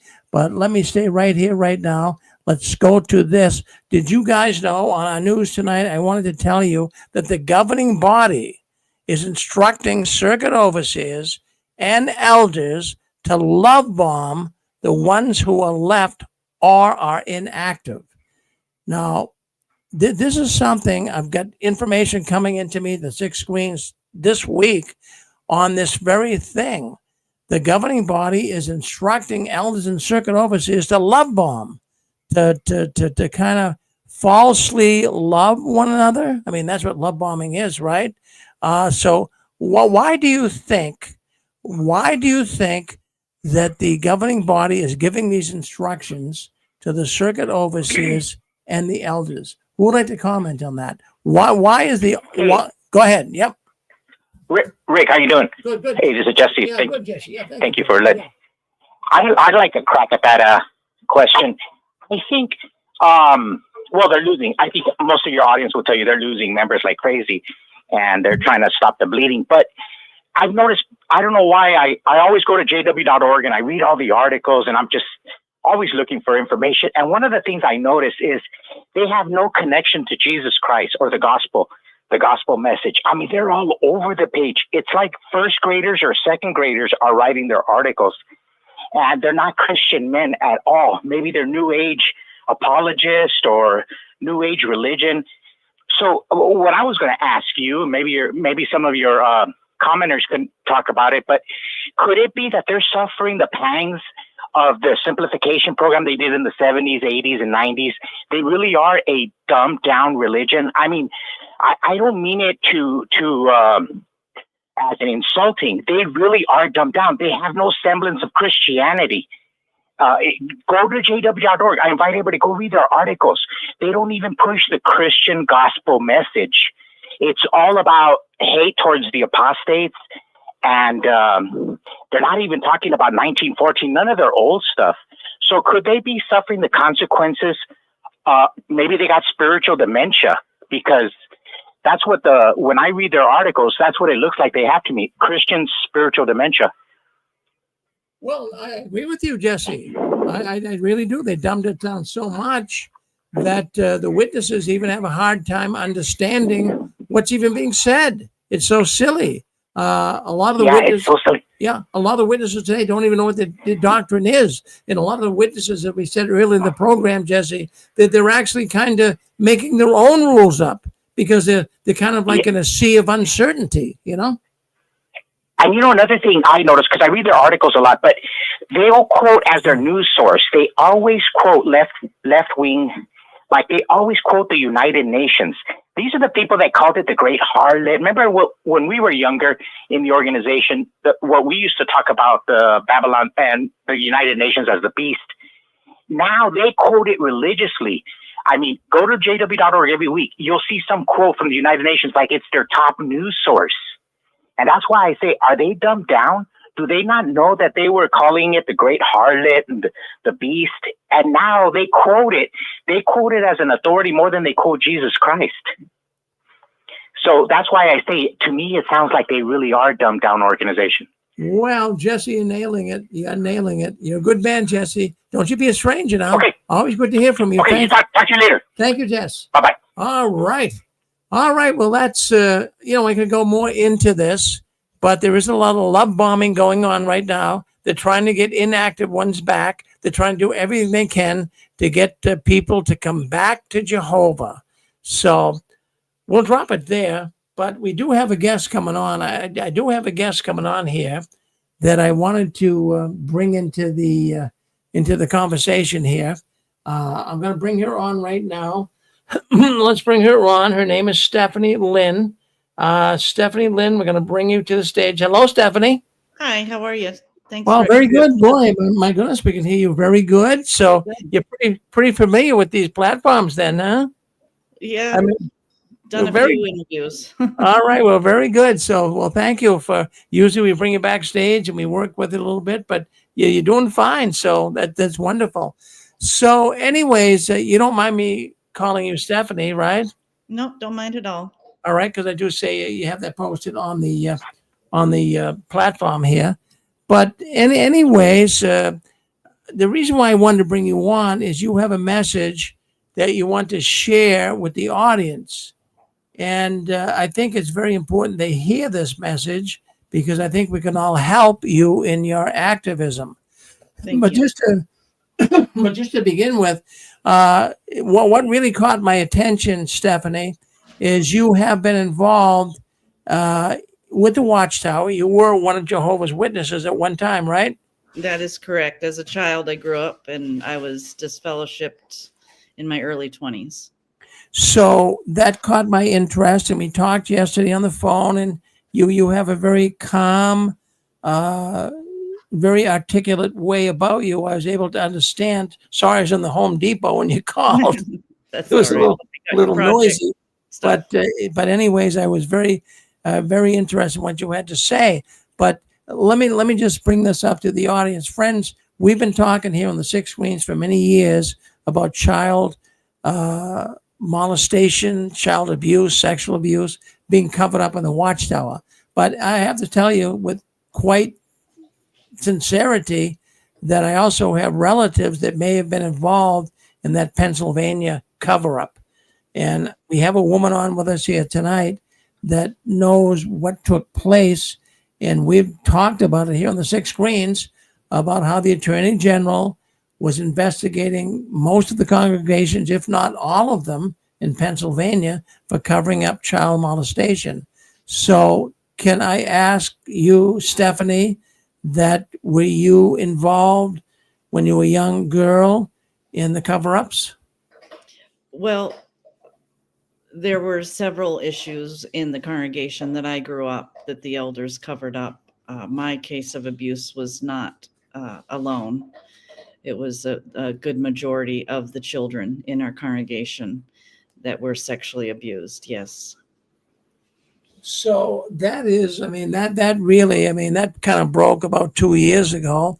Of course, the governor at the time, his name was Shapiro, and he first investigated the Watchtower. And then, of course, he got involved in the presidential running and what have you. But now he is the governor. But at the time, he was just the attorney general. But now there's another attorney general, Michelle Henry, and she's been really a pit bull. She's been going after a bunch of the congregations for perhaps covering up child molestation. In fact, even to the point that she said that she's going to investigate every congregation in Pennsylvania. Now, I'm not going to ask you specifically what congregation you were in, but if I could just get a little thought on this, it would have been in Eastern Pennsylvania. Yes, I grew up in Eastern Pennsylvania, very near where Charles Taze Russell founded the religion in Allegheny, Pennsylvania. So right in the heartbeat of the organization. All right. So no doubt that you've had first understanding of what goes on in the Watchtower and being a child. And so you say that you were not molested when you were a young witness, or you were? No, I was for over 10 years, a decade, abused by the people in the Watchtower, yes. And the elders concealed up the crimes. So do you know Michelle Henry or Shapiro? Did you go in before them, or was it like a I testified at the Pennsylvania grand jury, and my work continues beyond that. I've taken all my experiences from being a whistleblower, and have expanded my work outside of the Pennsylvania grand jury. You know, there's still an ongoing investigation. They haven't closed the books on that, so we still haven't seen everything that's going to transpire from that investigation. I think there's still a lot that's going to be revealed, much of it shocking, even to those of us that have been talking about this issue for decades. So you believe it might just be the tip of the iceberg? I do believe it's the tip of the iceberg. Yeah, once in a while we do have some bleeps come forward on what's going on in Pennsylvania. But of course, when it comes to judicial issues and whenever the state is involved, it can be a very long period of time. But I'm glad at least you do have hope that something will be resolved. And even in my own family, I can't say who, but my own family has been hurt by well, they lived in Pennsylvania, and she has been hurt in the Eastern Pennsylvania area as well. And I've had so many people call into this program that also were involved in cover-ups in the Watchtower concerning child sex abuse in Pennsylvania. So this could really be, as we just said, the tip of the iceberg. And if this all comes to fruition, and I mean, they really do a thorough investigation, it could be troubling to the Watchtower. Am I right in thinking that? Yeah.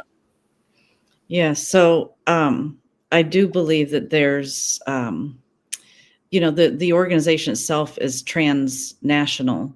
So their crimes are not limited to Pennsylvania alone.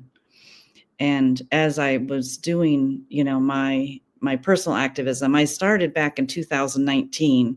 Barbara Anderson had a group with her organization SCARS that went in front of the California Senate, and we introduced a bill, California SB 360, that would end the clergy secrecy that allows these crimes to go unreported. So I started there with trying to change the laws, and I've been to 6 different times that I've personally been involved with trying to change that legislation. California, Utah, Pennsylvania, Arizona. But in more recent times, well, I guess all the time, my main focus was on getting someone's attention on a federal level, because this is an issue, a nationwide issue, and it's also a global issue of secrecy that the church is covering up these crimes. Well, Stephanie, it makes my heart glad that you are getting into the activism connection here, because it seriously has to be known. If people don't know about things and the government doesn't know about things, right, then nothing will ever change. So if nothing happens, nothing will happen. So we got to make it happen. So what will you tell the audience tonight what you're trying to do, Stephanie? Right. So my personal activism, I don't just look at the Jehovah's Witnesses and their harmful practices. If you look across the span of all religions, they all have their way of protecting the organization over the victim, whether that's the Mormons, the Catholics, the Baptists.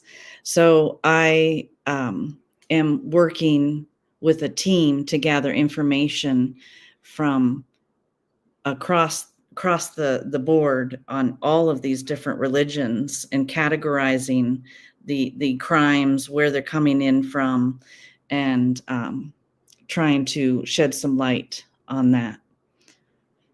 No. So it's just not Jehovah's Witnesses that are involved in the cover-up of child sex abuse. Would you be willing to name some other organizations that are doing similar things?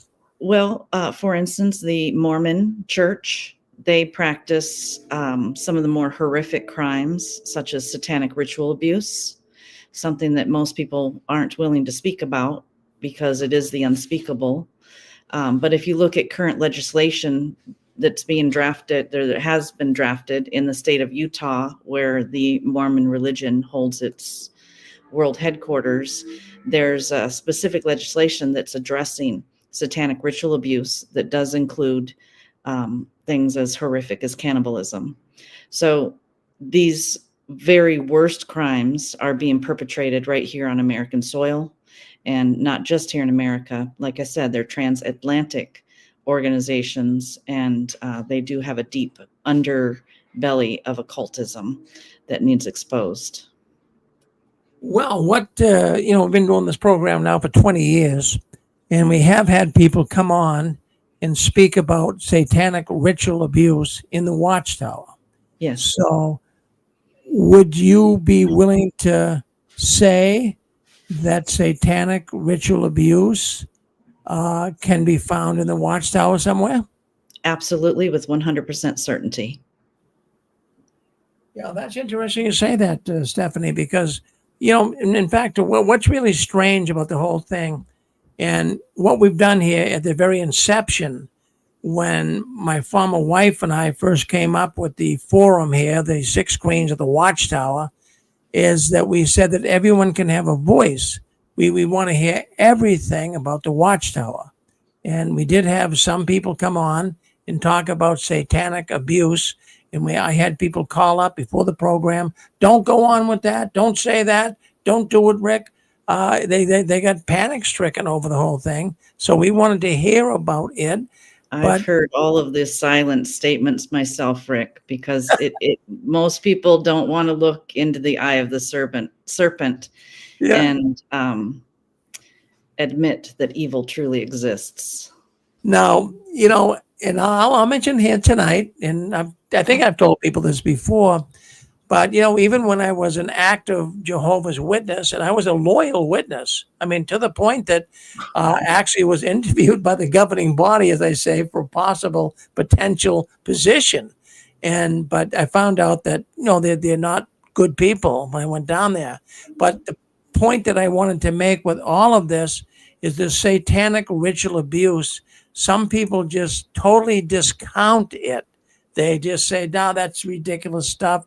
Put your tinfoil hat away and all this. But, we want to hear everything. And, people told me they would call into the program and they would say that they had these little areas of occultism in the Watchtower, secret orders. Now, I don't want the people listening to the program to run off here, but I just want your thoughts on this, Stephanie. Have you ever heard of any secret orders in the Watchtower? Yes, I have. You have. And there's a case that was just filed in the state of Maine that does include one of these ritualistic child killings. And the victim that filed the case was a Jehovah's Witness child, and it was Jehovah's Witnesses involved in that ritualistic killing. Now, how much of that will come out in the court, I don't know. But the fact of the matter is, it does happen, unfortunately. To those naysayers that say it doesn't happen, then blessed are they, because they didn't have to know this firsthand knowledge. But to the victims that have had to suffer these things, it is up to persons like us to allow them space to speak their truth. And that's what I wanted to talk to you, Rick, about, and to come onto your show about. I have been working with a team of private investigators that they, on a global basis, they find these satanic groups and they investigate them, and they bring, a lot of times they are able to bring justice for the victims that have had to suffer the worst of the worst. And so currently we're working, and I say we because it's not just me. You know, I might have found the investigators, but it takes all of us coming together as a unified voice in order to bring about real change. So we're working now with a group of private investigators, and they in turn are working with DAs and prosecutors, attempting to assemble a clear case on how these crimes are systematically hidden by religious organizations. And I say organizations plural because we're looking not just into the Jehovah's Witnesses, but also such as the LDS community and other communities where victims have come forward stating that the satanic ritual abuse is occurring in their communities. And we want to bring justice for the victims. At this time, the investigators are asking that cult survivors from a variety of religious backgrounds that are willing to step forward, that they write and that they hand sign their unique testimonies and send them in. I'll give you addresses for that. And these testimonies will be compiled together. We'll go through them and we'll pick out the various crimes. And so then we'll have a pile of 10,000 here of this type of crime, 4,780 this crime of concealment. We're actually hoping to get a tidal wave of letters coming in so that we can show the extent of the issue, because the satanic rituals wouldn't even be an issue if the concealment of the lesser, not that it's a lesser crime, but any crime against a child is satanic. But if we allow the secrecy for those crimes, then it leads to the occult having free reign to do what they want in their secret covens. Well, boy, I'm really glad that you're willing to expose this, Stephanie. That's good. You can do that. A lot of people don't touch it with a 10-foot pole, but I see you coming forward and doing it. So what your little group is trying to do, not only in the Jehovah's Witnesses, but in other aberrant groups, occult groups, is to let the governments know how potentially dangerous, or even forget the word potentially, how dangerous they are. Is that correct? Yes, that is correct. We do have a focus right now on the United States, since most of us are located here in the United States. But since all of these organizations that we're looking at are transnational, such as the Watchtower and Bible Tract Society, that's a transnational organization. We do want letters from anywhere that anyone wants to send in. If you live in Italy, you live in France, you live in Guyana, it doesn't matter where you live. Don't worry about the language barrier. Just write the letter. We will worry about getting the translation later. So what we want is letters from cult survivors of childhood sexual abuse, specifically if the organization concealed that crime, which is in itself is a separate crime. The concealing of the crime is a separate crime. And so our other plan is to petition lawmakers on a federal level to close the loophole in the mandatory reporting law that allows these crimes committed as children to remain unpunished. So we're looking to change law, which will change the culture. You know, the original Constitution did not allow for this type of secrecy. This came much later in the law books. And Salmon P. Chase, he was the Secretary of Treasury for Abraham Lincoln. He was the one that created the greenback dollar. He later went on to become the Chief Justice of the United States Supreme Court. And while he was the Chief Justice of the Supreme Court, he made the argument that if a man of cloth was unwilling to pledge allegiance to our country, then they had no right to be serving the people as their minister in this country. And I do believe that if the men of cloth are proving themselves to be unholy, the same would be true about what Salmon P. Chase said. If you cannot protect our children, then you have absolutely no business being a spiritual guider. Well, that statement certainly is sensible. I mean, children are innocent, and little Yes. children, what do they know? So they need strong adult people to stick up for their rights.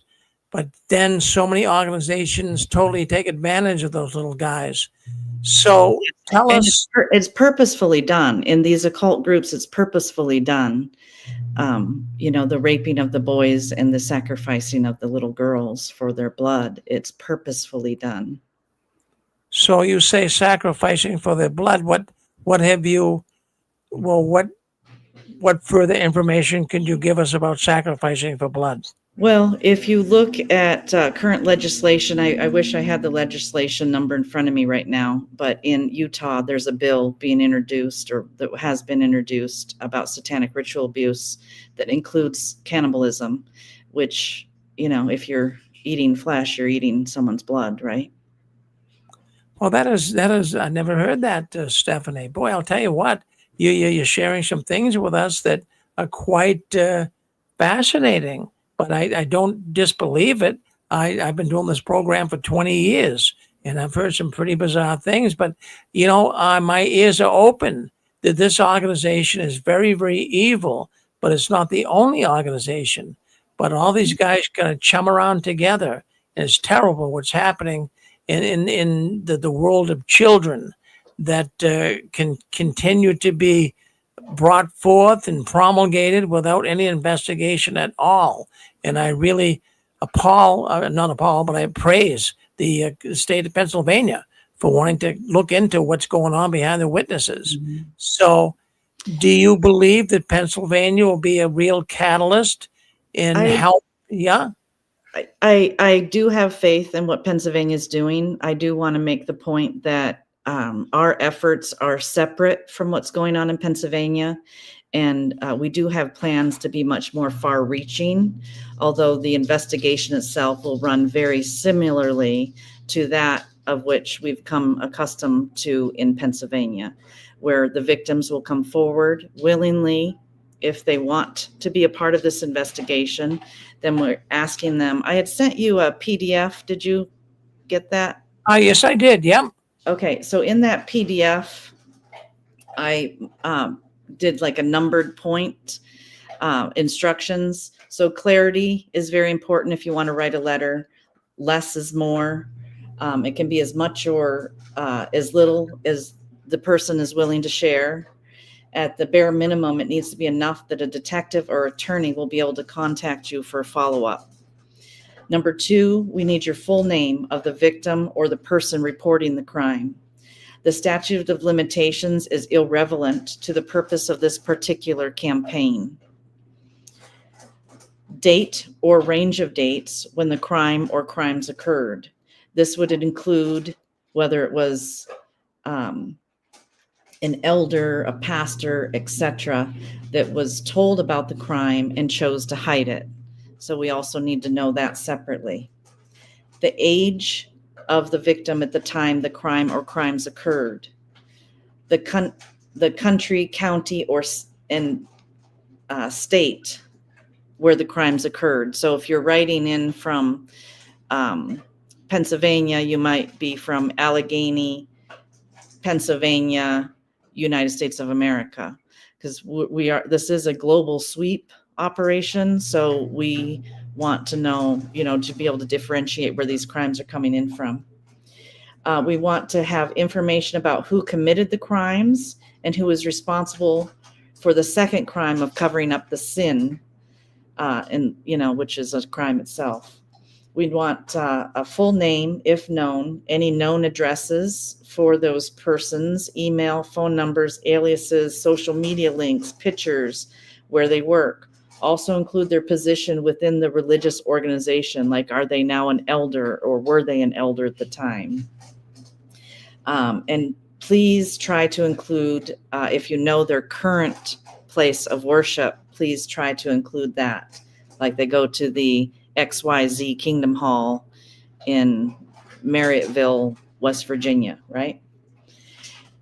Give the names of any other witnesses who knew about the situation. They do not have to have been an eyewitness to the crime, but having knowledge of the crime. This could be a mother who was told not to report the crimes to the authorities. Give a short summary of what happened if it was a one time or a pattern of times.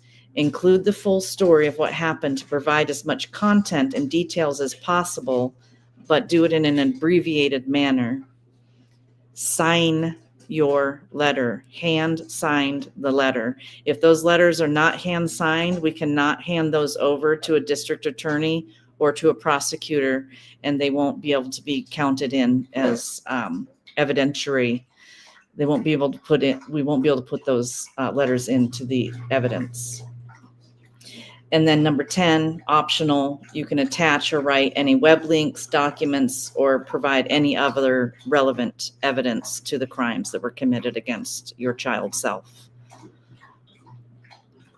All right, good, Stephanie. So what we're basically saying here is if anyone listening to this program has been abused sexually or knows someone that has been abused, that they could come forward through documentation, fill out the information on the application, so to speak, and sign it. Now, would you have to be one that was abused or know someone that's abused, or is there anything we could do to write a letter on our own? So you want to be writing in specifically about a crime that happened to you or a crime that you know happened to someone else within this organization of Jehovah's Witnesses. You're an ex-Jehovah Witness program, so I'm going to ask the ex-Jehovah Witnesses to, even a current Jehovah's Witness can come forward in this. Now, the question I would ask too is, what if the person you know was abused is now deceased? Would that be relevant? I guess I hadn't thought of that question, but write to us anyways, I guess. All right. Would be the Well, best answer. Because I do have some information on that. Well, this is wonderful what you're doing, Stephanie. My goodness, you are a real activist. You really are doing something that could be very worthwhile for so many people. Now, would you mind if we open up the telephone lines? I don't mind at all. And first, before we do that, Rick, I'm asking that you please, because that PDF that I sent you does have 2 addresses, PO boxes that have been opened up to receive these letters. Okay. We can process them into a system for the investigators. I do know that we have other PO boxes that will be being opened for the same purpose. Right now, we just have these 2. So there will be other groups of ex-Jehovah Witnesses coming forward with the same project, because it's too large for one person, and we need, all hands on deck, if you will. All right. So in other words, could I just say that if someone wants to fill out the information that's needed by your group, could they email me at my email and I can give them the PDF? We want a hard copy letter. All right. We don't want digital footprint of this. We want actual letters. You can type them, but just make sure that it includes that information that I gave that's on that PDF. Make sure it includes as much of that information as possible, and that you send it to one of these addresses that has been opened, via the investigators. Okay, so what I would say is, if anyone listening to this program tonight they listen to the archives at a later time, would like the information on this and where to send it and how to write it, write me at jwworldnews@gmail.com, and I will give you the PDF with all the information you need. Would that suffice, Stephanie? That suffices. Thank you, Rick. Yes, Okay. we need voices. So we will do that. Then I'll even give you an update on people writing in. Okay. Thank you. All right, I'll do that. So in the meantime, let's open up the lines. I'm sure there's people listening into the phone call here tonight that have some questions. So why don't we go with the area code? It looks like is that 614? 614, you're on with us. Yeah, Rick, this is Michael. I just wanted to ask the lady, I conducted a Bible study, and sometimes we invited guest speakers in or guests in to tell about experiences they had in their different religions. There was one girl that came in, and she talked about Satanic. It's hard to even talk about. But she was talking about Satanic that went on in the Masonic organization. Have you ever heard anything like that? Yes. Yes, I have. Yeah, we had some Masons in this group, and some people didn't believe it at all. But I listened to her talk, and I truly believe everything she said, and it was horrible. It is horrible to hear, even more horrible for these victims that have had to go through the things that they've had to suffer. So thank you for being an ear for that victim to unload herself to. Not an easy thing to talk about, but I would encourage, if you know this woman still, to have her please reach out to our organizations that are taking care of these, gathering this information. Yeah, this woman was petrified as she told her story. She was terrified. And she walked out, and yeah. Okay, well, thank you, and I'll reach out to her, but we'll see what happens. Okay, thank you. Thank you, of course, and thank you for your bravery for coming on the show and telling us that, and give our love to that victim, please. Yes, I will. Thank you. You're welcome. Well, Stephanie, see, here's one of the issues, and the audience knows I'm a Christian man, and I don't preach to them on Saturday night. We have Sunday programs where we do get into scripture and what have you. But one of the problems we have with the Jehovah's Witnesses, and it might happen in other groups as well, is they have been so spiritually abused that, they really have been taken through the mill when it comes to spirituality. We know the Jehovah's Witnesses will always say, well, who do you go to if you're going to leave the organization? So a lot of ex-witnesses, they become atheists, sad to say, or they don't want any spirituality at all. And so me being a Christian, at times I do get kind of beat up on it, but people know I don't preach to them. I'm not in their face Christian, so to speak. But so a lot of people see, if a person's an atheist, they don't believe in the devil because they don't believe in God. True. So they don't believe in satanic ritual abuse. And that's one of the issues here that creates a problem. I try to cover all the bases for the ex-witness world. But, if people could just stop and think about it, there are evil forces in this world. And the things that you talk about, even though they could be so dark and so unbelievable, it doesn't mean it doesn't exist. It really doesn't. People for years have denied satanic ritual abuse, but there's evidence specifically that can come forward that shows this does exist. And like you say, up there in Maine, I kind of touched a little. I had a little understanding of that as well. That's going on right now as we speak. So this is not something that should be kept in the closet. This is something that should be brought out, and I'm glad you're bringing it out, Stephanie, because Yeah. I encourage people to read a book by Doug Hagman called "In the Dark of the Night." It's based on true story, and it's tastefully done, but it shows the reality of the satanic ritual abuse.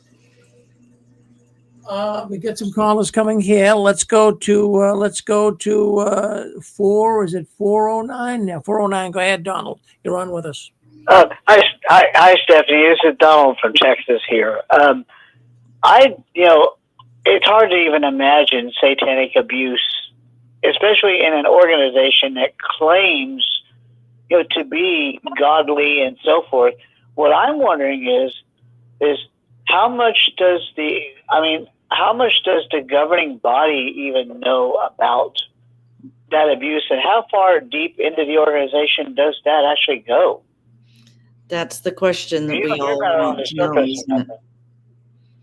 That's the real question, because someone needs to be held accountable for these lives that have been destroyed and these lives that have been taken. Yeah. Because, I've heard of stories of people slowly kidnapping children to make sure they remain in the organization by taking them to other countries and all this stuff. And when I first heard stuff like that, I thought, oh my goodness, now they're into kidnapping? Right. Yeah, there's a lot that people will do to hold on to their belief system. And so, here's the thing. I grew up in the Jehovah's Witnesses, so my story of abuse comes out of Watchtower, but that's why I speak ecumenically, is because I have come to find that these programs that are satanic, they run through the Christian churches and organizations because that's a good place to hide. Because people aren't going to look there, because on the outside, everyone's smiling and praising God or Jehovah. But if you want to do something very evil, go hide amongst those that are good. Well, that's a good Yeah. analogy. Well, thank you, Donald. Let's go to 203. 203, you're on with us. Go ahead. Hi, Rick. I haven't talked about this for a while. I get a little about the programs like this, but it is important. I just wanted to say that my daughter, who is now going to be 65, when she was 15, my ex-husband, who was a ministerial servant, was molesting her, and I didn't know. But when I did find out, this all was brought out to the elders, and the elder took her, she was about 14, 15, and said to her in a private meeting, did you do anything to entice or encourage him? Now, I thought that was serious offensive. My daughter was very upset. But anyways, they had told me not to bring it to the police, but I did. I brought it to the police. They got a warrant out for him, but he had taken off. He ran. So they never caught him. This has been many years. I was in my 30s. I am now going on 82. So it's kind of a raw thing.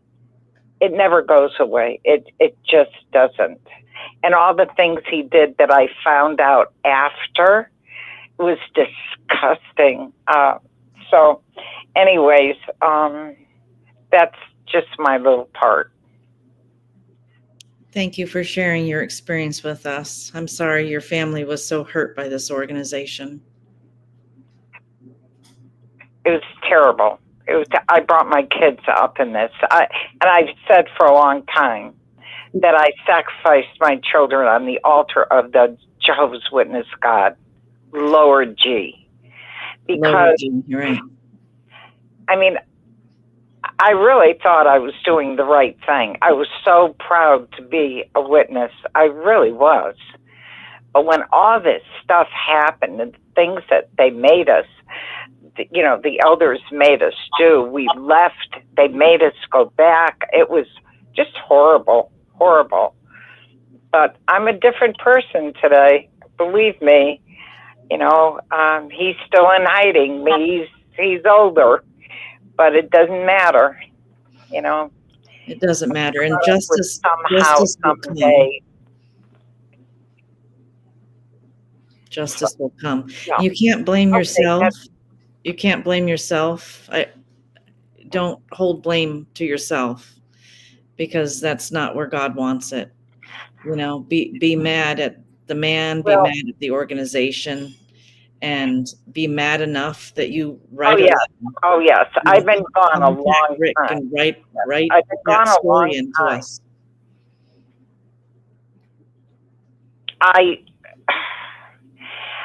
It's to relive this. Look, it's taken me years to forgive myself.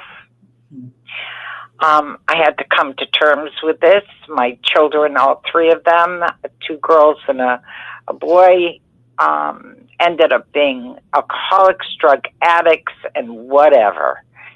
And they're all pretty much clean. Well, one is the one that got abused. She, you know, sexually. But to bring this back up. I'm trying to get rid of all the anger. I know how important it is for my voice and what I know, but I don't think I could put myself through that. My daughter did come on this show years ago, and she did tell her story. I missed it because I you know, she's the one who introduced me to 6 Screens, which she's not on anymore, but I still continue. I don't usually listen to shows like this because it triggers the hell out of me. So, you know. But thank you very much. I appreciate you very, very much. Well, I appreciate you. And a mother's guilt is a very tough thing to live with. But please find forgiveness for yourself. Sure is. Because that was not you. You did not injure your children. You did not injure your children. Ungodly men injured your children. So find forgiveness for yourself, and please ask your daughter to write to us. Please give, you know, we want to give space. Thank you, honey. I really, really, really, I appreciate you so much. But I really have to go now. Thank you. God bless you. Well, thank you, Carol. Let's go to 978. I believe that's Susan. Go ahead, Susan. Yes, my question is, do you know of any of the governing bodies specifically that was involved in satanic abuse, and how back in our organization does this go back? Well, if you read the history of Jehovah's Witnesses and really start doing your back history, I personally believe that the Watchtower Society was founded as a satanic cult. But that's just from my own research. That type of truth, I guess, is for everybody to figure out for yourself. There are some that think that the Watchtower was infiltrated at some point, but I do believe they have always been operating as an occultic organization. And some of that belief of mine stems from my own personal experiences within Watchtower. For instance, I believe that the Jehovah's Witnesses have a much larger part to do with things going on in the world than just the Watchtower organization in itself. for instance, did you know that Charles Taze Russell, his family, the Russell family, also founded Yale University. They also were the same Russell and Company or East India Company in history. And who are the East India Company? You know, in back in the day, they worked for the British Crown. They were the opium smugglers, not smugglers, but the opium dealers, and they also dealt with human trade. So when you start really looking at deep history and family history, you start to see things a little bit differently. So going back to the connection between Jehovah's Witnesses or the Watchtower or Charles Taze Russell, even if you just want to stop it there, Charles Taze Russell's family started Yale University. His uncle, William Huntington Russell, was the founding member of the Nazi fraternity at Yale called Skull and Bones, which we all know that Skull and Bone, if you do any research, Skull and Bones in itself says that they are demonic force. I mean, who worships? Dead human remains? That's not very Christian. And my family outside of, this is why I have to keep my activism ecumenical, is because my family history isn't just within the Jehovah's Witnesses. If you Google something called the Christmas tree cult, my family was involved in that. This is going back to like 2021. The FBI took them down in the state of Colorado, and they're called the Christmas tree cult because they had a dead woman that was wrapped in Christmas tree lights that they were worshiping. Again, another death cult. So these death cults, are not limited to just an underground secret occultic part of Jehovah's Witnesses or a secret part of the Mormons or some of these other religions. That this satanic influence is everywhere, and the paganization of the world at large has caused a lot of the hurt. Like the woman that was just on earlier, her child or children, turning to drugs. Why do they turn to drugs? Is because they've been hurt by this secrecy, occult secrecy of keeping these crimes against children secret. Well, have any of the recent governing body members, can they be proven to have been in this ritual abuse? We're hoping that that's not the case. But if it is the case, and if anyone knows any information, we're hoping that they will write in and tell us their own personal experiences. I personally don't have any connection, or none of my abuse took place with governing body members. Okay. Well, thank you for that deep dive into this information. It's horrible to listen to, but it's also good that we're listening to it so we know that it's taking place. Yes, we can only protect the children if we know what to protect them from. Yes. Thank you. You're welcome. Well, God bless you. Well, Stephanie, I want to jump in here too as well. Now, the governing body, you have heard of a man, I believe you have. His name is Leo Greenlees. Have you ever heard of Leo Greenlees?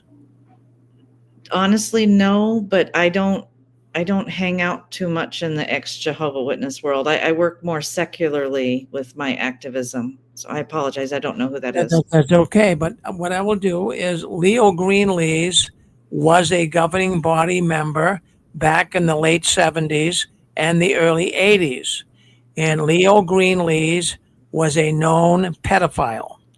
And Leo Greenlees according to a friend of mine who is now deceased, a friend of mine who lived in Brooklyn at the time. His mother and father worked with the Watchtower. They were translators, and they would bring him, this friend of mine, he was only 8 years old. They would bring him to Watchtower, and this Leo Greenlees, he claims, allegedly, he claims that this Leo Greenlees raped him. The man is now deceased. His life was filled with nothing but turmoil and terrible things because of it. And it can really mess people up, as you have, I'm sure, come across people whose lives have been destroyed because of what happened to them when they were just little children. So that is a governing body member that is, and they moved him on. But, you know, that when we were talking an hour or so ago earlier, and I said, could stories of child molestation, sexual abuse, and what have you be brought up even though the person is deceased? Would they be willing to accept information I have on this man and write it to the powers to be on your team? Would that be acceptable? I think that would be acceptable. What we can do with the information, I'm not certain, but we are asking for people that know of the crime, whether they eyewitnessed it or not, to come forward. So if you want to write a letter, we would be Yeah. privileged to have your testimony. I actually, in fact, back in 19, it would have been back in 19, somewhere around, I'd say 1992, maybe 93 or 4.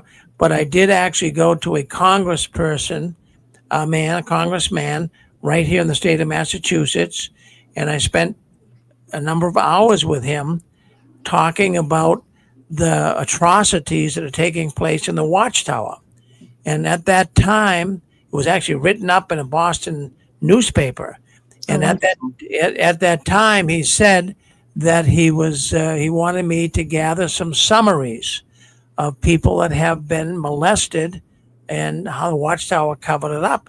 So I got a hold of this man, and this congressman said that he was going to bring us to Washington, and we were going to have a congressional hearing on Amazing, right? Yeah, on the problems of child molestation in the Watchtower. So he more or less suggested that he'd take us down at their expense, put us up, come before the senators. Actually, it was a congressional session, and we would have questions asked. And then somebody put the kibosh to it. So it never happened. So Well, I think these tentacles run deep. Yeah. Deeper than Watchtower. And you mentioned something 20 minutes or so ago that got me thinking that the Watchtower is involved in a deeper way with the governmental powers to be people in the world than we realize. And have you ever heard of a man by the name of Fritz Springmeier? I do know Fritz, yes. And Yeah. I'm very well aware of his work. Yeah, Fritz, in fact, is a friend of mine as well. As a matter of fact, he's coming up, and we have an ex-Jehovah's Witness convention that's coming up in August. I see that. It's the first, second, and third day of August, and we have upwards of 300 people, possibly as many as 500 people that will be attending. That's It'll be the largest group, and you're certainly invited. In fact, I'll tell you what. If you wanted to come up and talk about some of this stuff, you're certainly invited to do so. Thank you. I'll look into that to see if I might be able to come, and I'll be in touch with you, Rick. Yeah, check that. The scrolling across the bottom of 6 screens of the Watchtower gives all the information. But that I'd give you a talk, and you could talk about some of this stuff.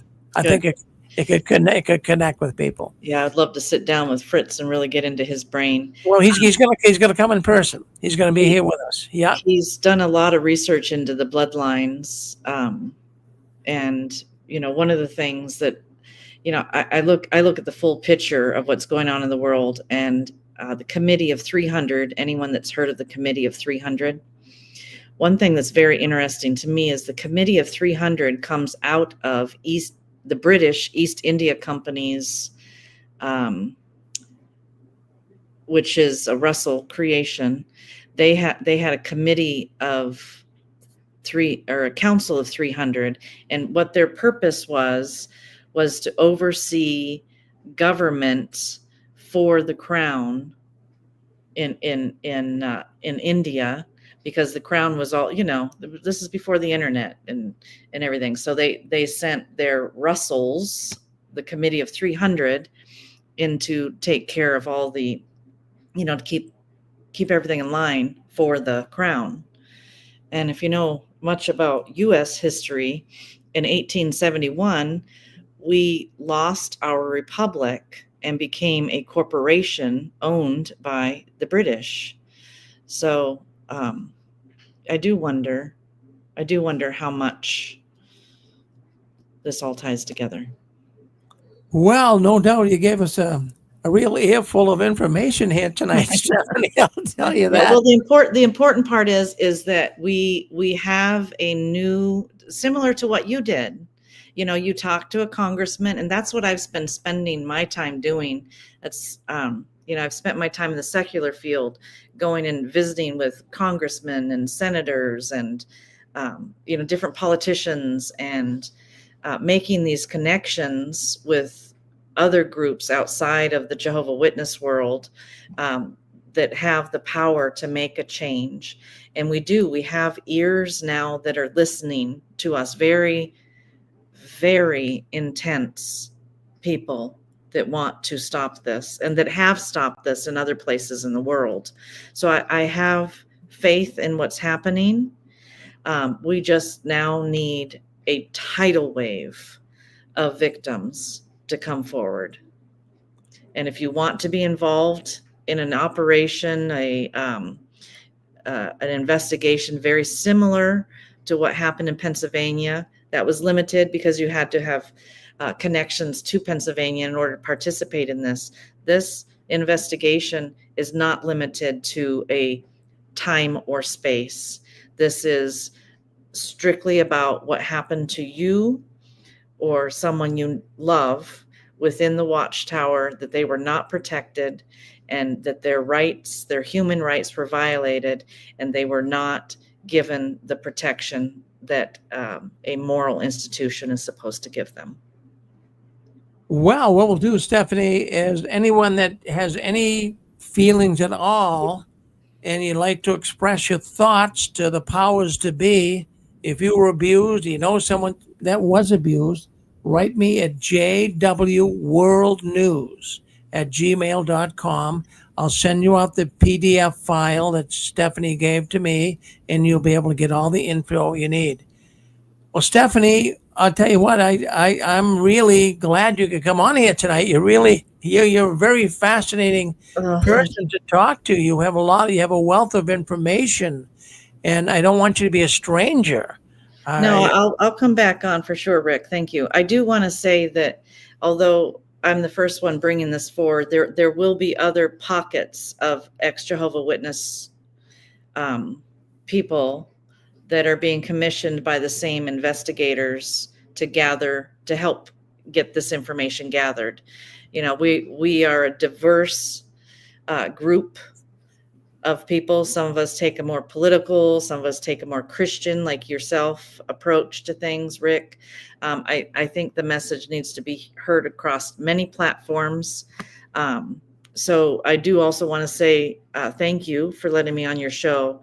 But if there's anyone listening that has a platform of their own and they'd like to help spread this message and this campaign, they can reach out to me personally, and I would love to come on the show or privately discuss this project with them so that they can help promote this. And if you don't mind, I can give them my email address here. Of course, go ahead. Okay, so my email address is PAYING, 4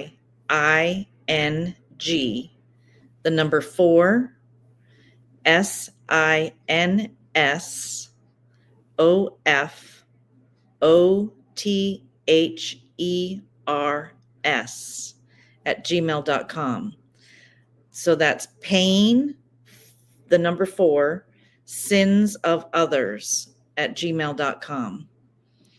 And if I don't respond to you in 72 hours or so, maybe contact Rick and he can get in touch with me. Yeah, no, the email I've got on you isn't that one, but if someone does, yes, that's my personal email that I emailed you from.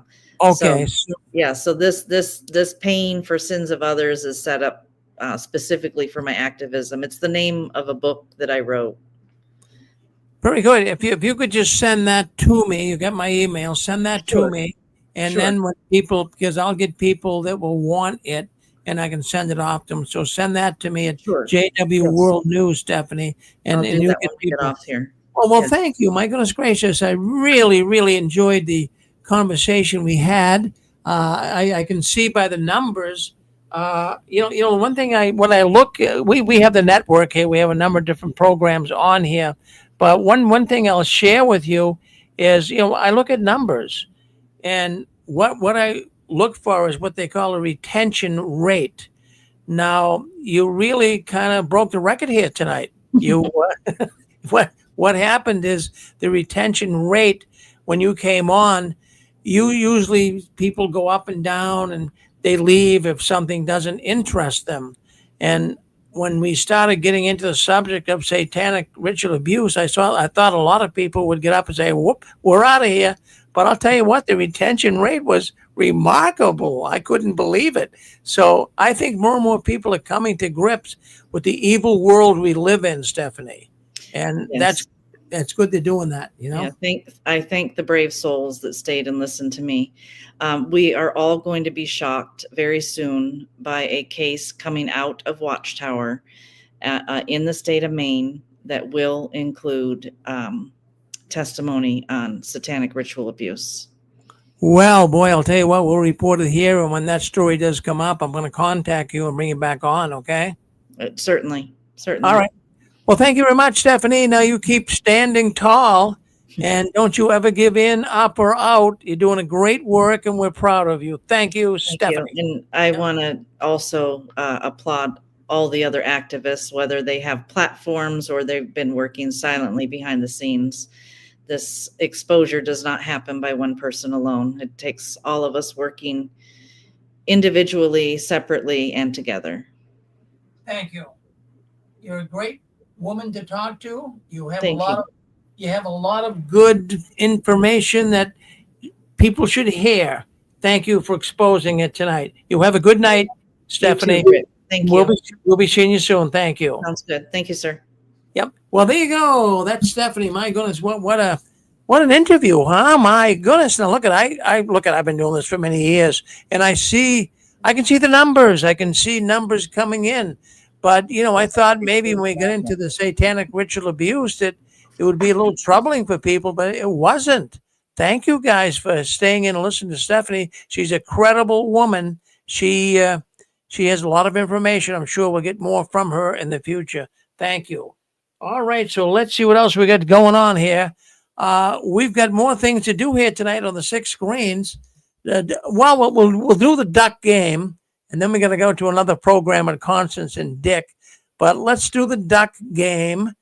No one said the secret word tonight that we have in the envelope, but we got a couple of questions for you. But what I wanted to do tonight is if anyone has got any book, if we sent them a book that they won on the 6 screens and they want to give a little 2-minute book review about the book that I sent them, and I'm going to give you 2 points for just doing that. And you can accumulate the points and you can win prizes. So I'm going to play the Jeopardy music. When the music stops, if someone would like to comment on a book that they received from the 6 screens, just give us a little synopsis of what you think of it, what the theme of it is. Or here's what you could do as well. If you didn't get a book, or you did read some book about Jehovah's Witnesses and found it very helpful for you getting out, well, you can share that with us too. I'll give you a point for doing that. 1 point, but just be brief, no more than 2 minutes. So I'm going to play the Jeopardy music. And if anyone has a book that they'd like to tell us about, you can win some points. So don't answer, don't speak up until the music stops.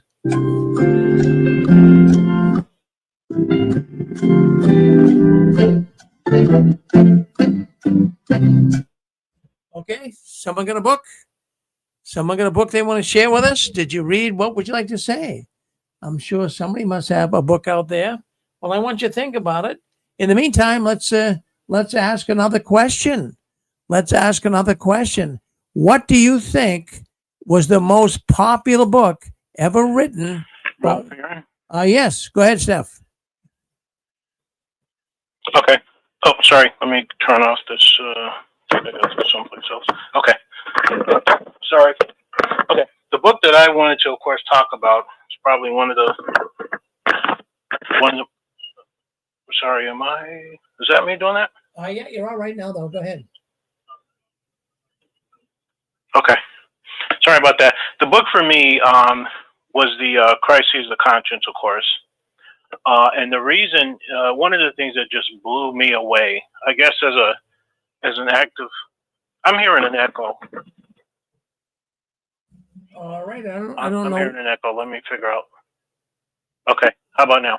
I think I'm good now. That was me, sorry. Okay. Anyway, very quickly, I always wondered how the Holy Spirit, I mean, to me, the only reason for being a witness is because they claim they're the only true religion and that they get communication directly from God through His Holy Spirit, and that's what leads them, and that's how they lead the congregation. So what blew me away was reading in Crisis of Conscience after Raymond France himself became a governing body member, and as he started to sit in on these governing body meetings, that there was no Holy Spirit to speak of. Not only was there not Holy Spirit, they didn't even pray at those meetings, and very seldom even used the Bible. So that just completely dashed anything pertaining to the propaganda that this organization was led by God's Holy Spirit. Just wanted to share that. All right, good. So that kind of was one of the things that stuck out. Take a point for that, Stefan. Take a point for that by all means.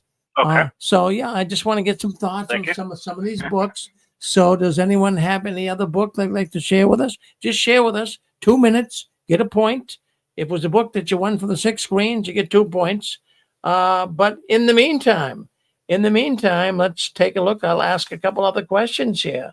All right, let's go with this. Can someone give me the name of and don't answer till the music stops. Give me the name that was used before the Awake magazine. There was a title. Give me the name of the title before the Awake.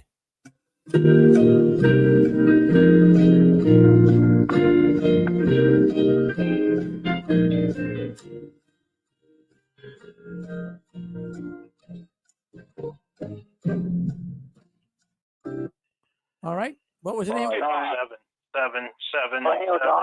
7. I'll go with 7. I think that's Stefan. 144,000.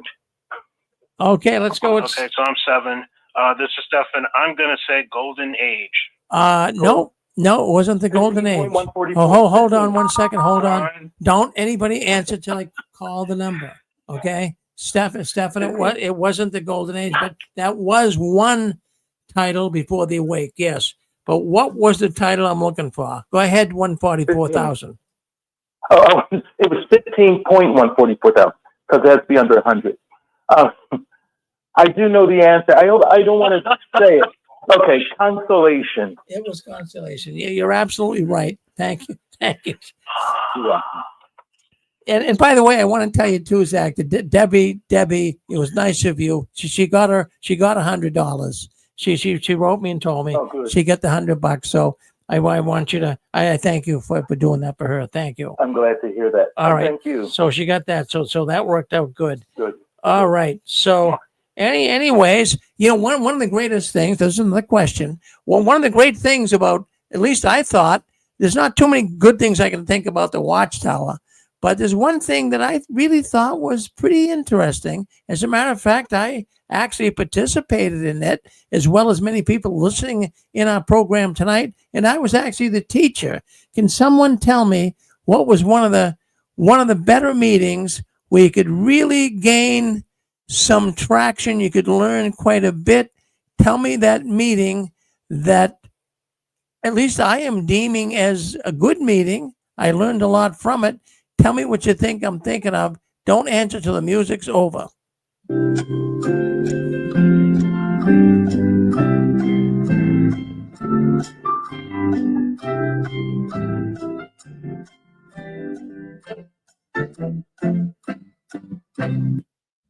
All right. 55. Seven. I'll go with 75. I'll go with 55. I heard 55 first. Go ahead, 55. That would be the book study group. No, you like that book study group? Hold on. Did you like the book study group? I kind of liked it too. I learned a lot from it. Yeah. Well, we all learned there, but I'm thinking of another thing. I think we all got, I think it really was good training for all of us. And who 15. Who you want to take a shot at 15? Yeah. The Theocratic Ministry School. Yeah, I'll give it to you, Zach. I'll give it to you. Take a point. Take a point. No way. No way. You didn't That's like a book study. Come on. You didn't like that. I mean, I was a ministry school No. teacher. You know how much anxiety you had preparing for those damn talks? Well, it was anxiety. Well, the women in particular. Weeks of anxiety. They didn't, who likes that? They didn't like it. They didn't like it. But I think, I mean, if there was anything that had any value, I mean, it's something that you could carry on in life. You know, it taught to kind of even help me in my little radio business here. It helped me even in my sales career. No, So it was Mr. good. Farron, Yeah. I got it. I just agree with you. Okay. Ask the listening audience which meeting did they enjoy. It is not going to be the Theocratic Ministry School. I think you're right. I think 55 might have been more on the correct side with the book study, right? What was your exact question again? Well, the exact question is what at least in my particular case, Zach, what meeting really had some input, something you could take with you, something that would be valuable, something would be redeemable. I agree with that. Yeah. I agree. You didn't say which meeting did you enjoy the most. You said which one No, he didn't say that. gives you the most. Did I say that? Did I say that? No, he said which one did you enjoy the most? Yeah. Did I say well? If I said that, Stefan, that was wrong because people. Because I can tell you right now. Okay, we love it. Any sister listening in, they hated it. They hated it. But I'm thinking for educational reasons, for redeeming. I mean, I learned a lot from it. I mean, I can still remember the Qualified to Be Ministers book. And when I was the ministry school teacher, I'd get up there and say, okay, brother, we're going to let you work on this one. You improved on this one. You know how I did it. In fact, it was kind of neat, but maybe it wasn't the most enjoyable. You're right, Stefan. All right, let's ask another one. But it was the one that it was the most self-improvement one. I would say the most in self-improvement one. Yes, I would say that. Yeah. Maybe I should have. Yeah. Maybe I should have asked a question along those lines. Yeah. All right. So, anyways, there's something here that has to be discussed, and it has to deal with a person who went to. Well, let me put it this way to you. None of us really like going out in service, but there were people in the organization that actually looked forward every summer to go to a certain assignment in the service. Don't answer until the music stops.